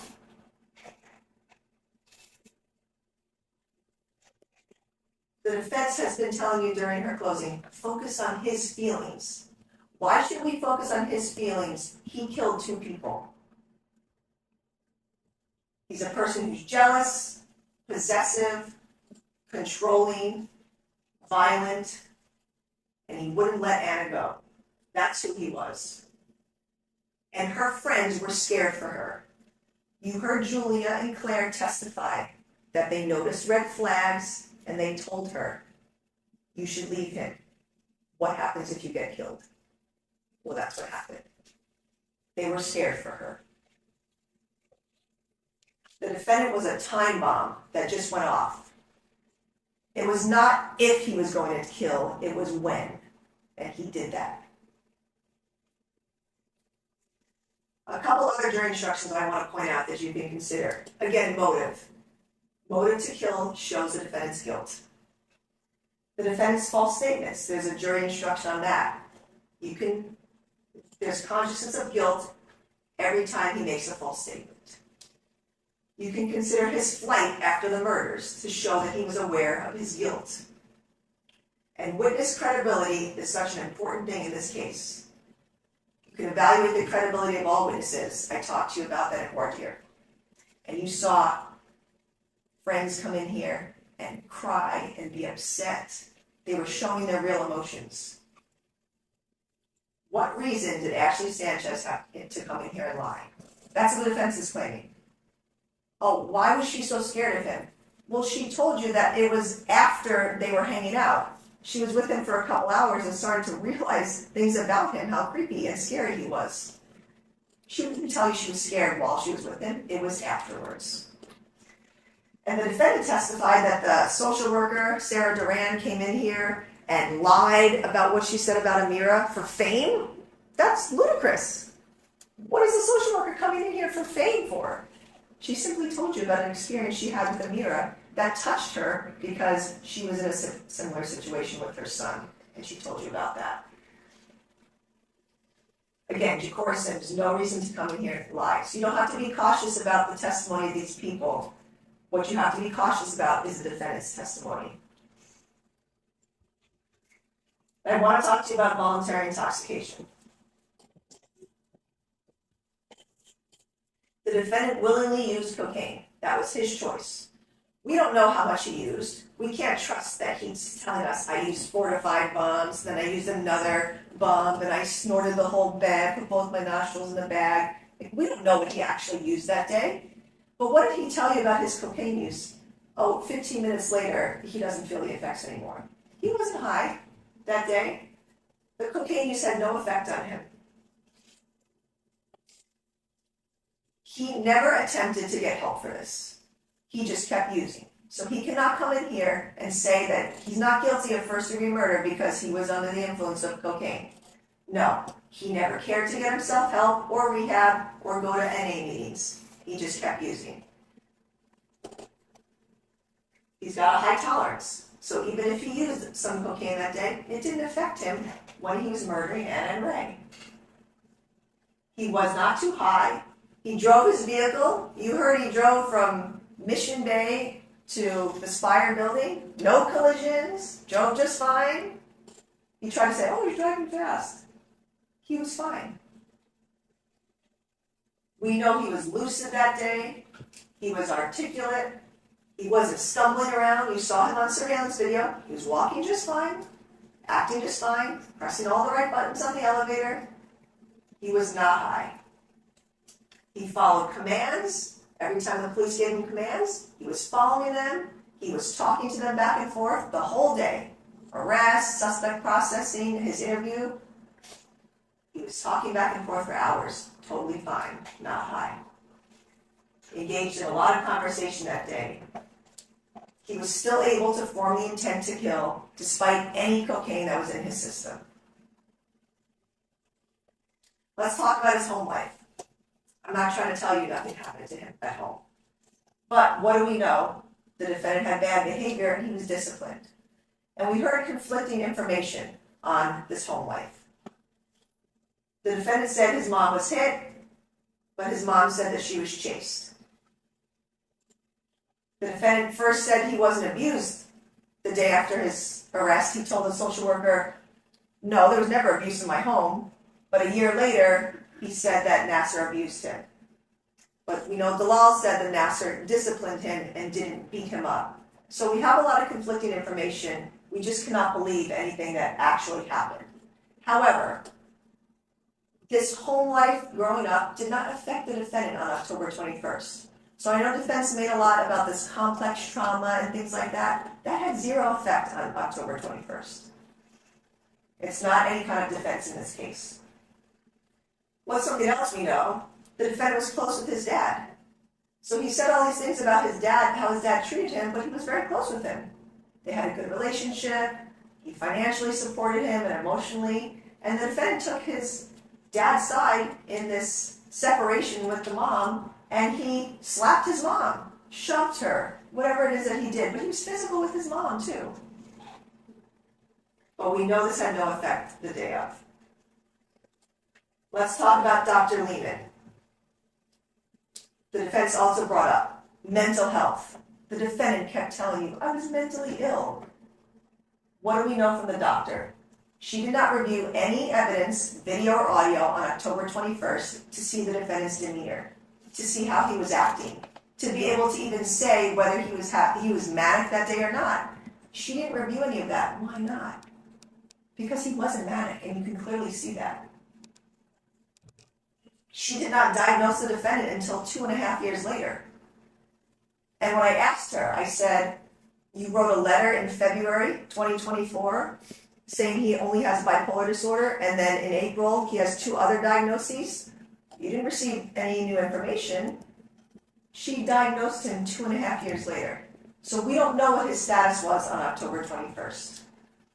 And what do we know from the testing? The interview of the defendant was all his own statements.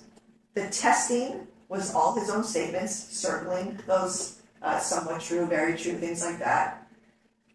We have to rely on the defendant telling the truth to the doctor, and we know he didn't. All those test questions were present tense. They weren't asking him how he was feeling the day he killed Anna and Ray. It was how he was feeling in December of 2022. So we cannot rely on this testing and these diagnoses. The doctor admitted the defendant lied multiple times, and that could affect her opinion or diagnosis. So we can't trust it. But what did she tell us? And the same thing I asked you about in voir dire. I acknowledge people have mental health diagnoses. We know that. But people with bipolar disorder can still make rational decisions. They can still premeditate and deliberate. They can still have goal-oriented behavior. And the doctor agreed with me. She didn't talk to the defendant about the day of and the murders. She could not testify that he was exhibiting any mental health symptoms that day. She talked about him, the perfect storm, and him being psychiatrically compromised, but she said, I can't tell you he had any symptoms of bipolar disorder or any other diagnosis on the day of. And she could not testify that he was manic or that other stressor disorder played any role on the day of the murders. So you know there's a mental health instruction, but again, he could still inform the intent to kill. We didn't see any mental health records of the defendants, no military or VA records, no medical records, no proof that he had any diagnosis before October 21st. He told you he went to neurofeedback treatment and he brought a machine home, but he never continued to use it. So every time I asked him, why did you not get help for your violence? If you really wanted to get better, why didn't you seek out domestic violence classes, anger management? He didn't. He didn't do that because he did not care. And he didn't use his machine to help improve. You have no evidence of mania, even if the defendant did have bipolar disorder before October 21st. It is no excuse for murder. It did not affect his ability to form the intent to kill.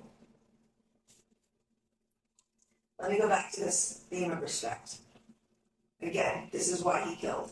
Anna disrespected him because of her friends. She disrespected him for leaving him. She disrespected him by being with another man.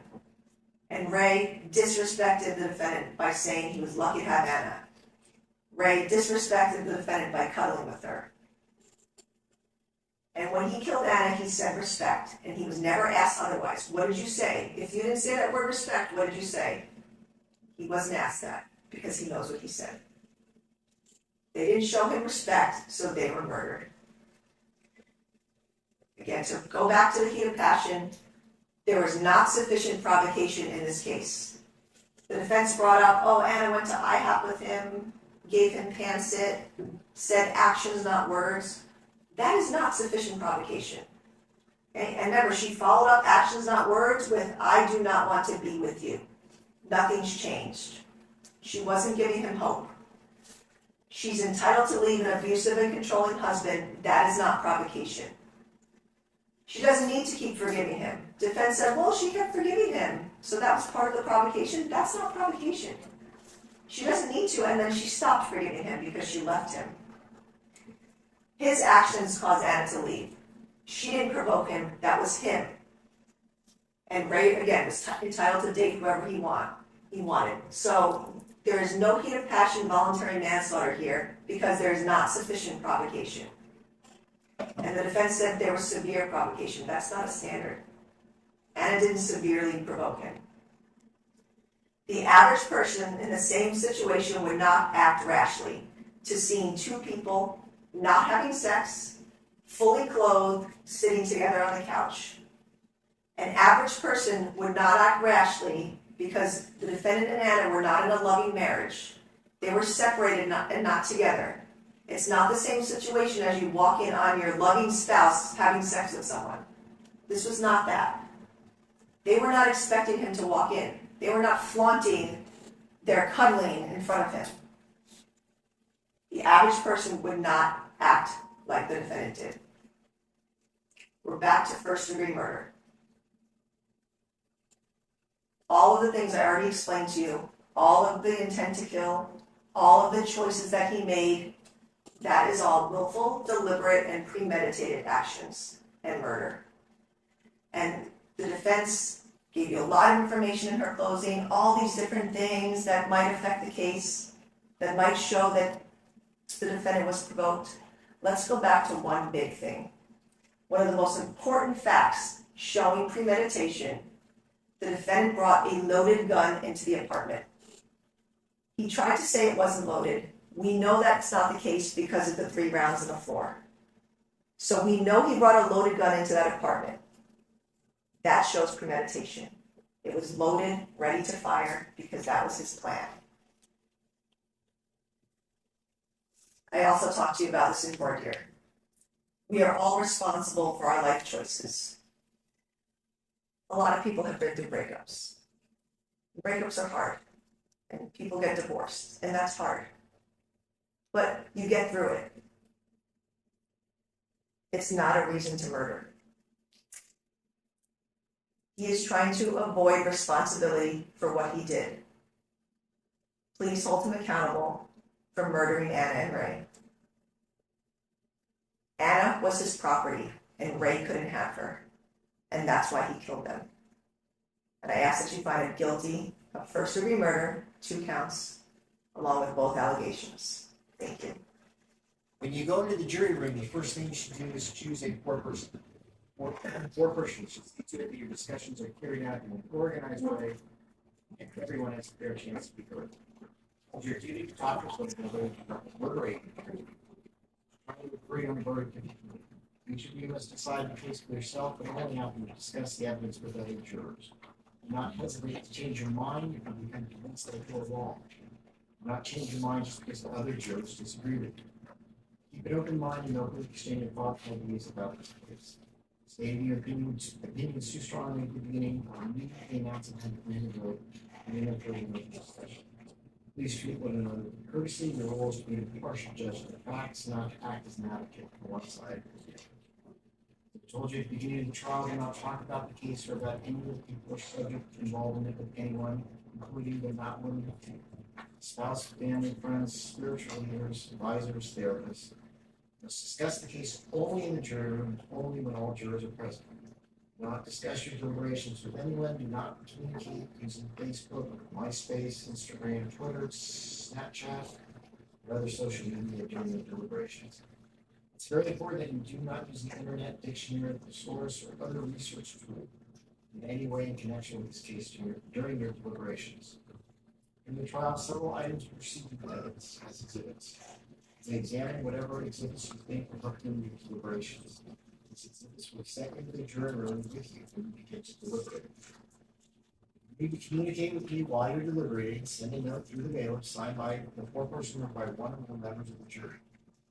To have a complete record of this trial, it's important that you do not communicate with me except by written note. If you have questions, I will talk with the attorney before I answer, so it may take some time. Continue your deliberations while you wait for my answer. I will answer any questions provided or recorded on record.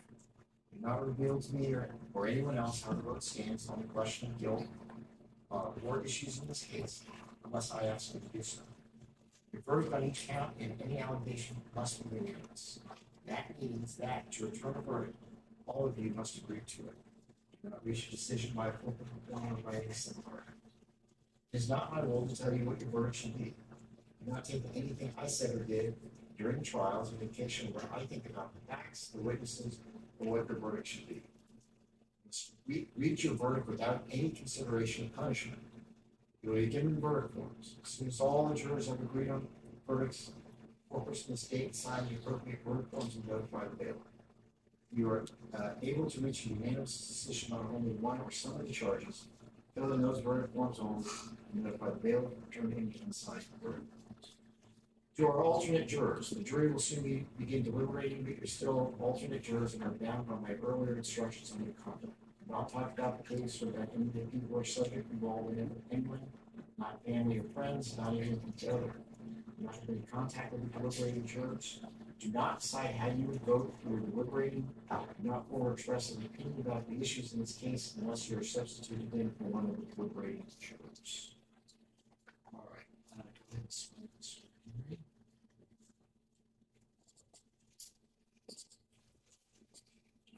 Do you solemnly swear that you will keep this jury together in some quiet and convenient place, and you will not permit any person to speak to them, nor speak to them yourself unless by order of the court, and then you will bring them into court when they have reached a verdict, or when ordered by the court, so help you God?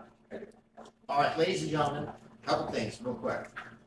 First of all, for both the alternates and the jurors, again, this weekend, no news media, no social media, you're in a complete vacuum, blackout, whatever you want to call it. So you've been great so far. Do not get any other information. I'm going to send the alternates out now. Charlie will be out in just a minute to get your phone information so that we can call you if we need you or we have a verdict. To our jurors, we're going to send you back with Henry, so we need you to take your stuff.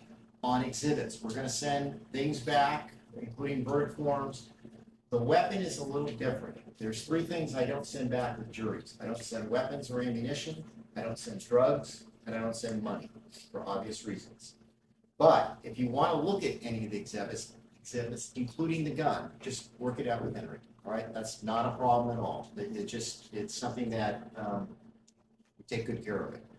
So at this point, I'm going to go ahead and send our jurors out to deliberate, or alternates, if you can just step outside and remember the admonitions. Charlie will be out in just a few minutes. Here's 1 to 12. Alternate jurors, please leave your notepads on your chair. Watch I'll out be for the, outside in camera about here. 5 to 10 minutes. Just wait for me.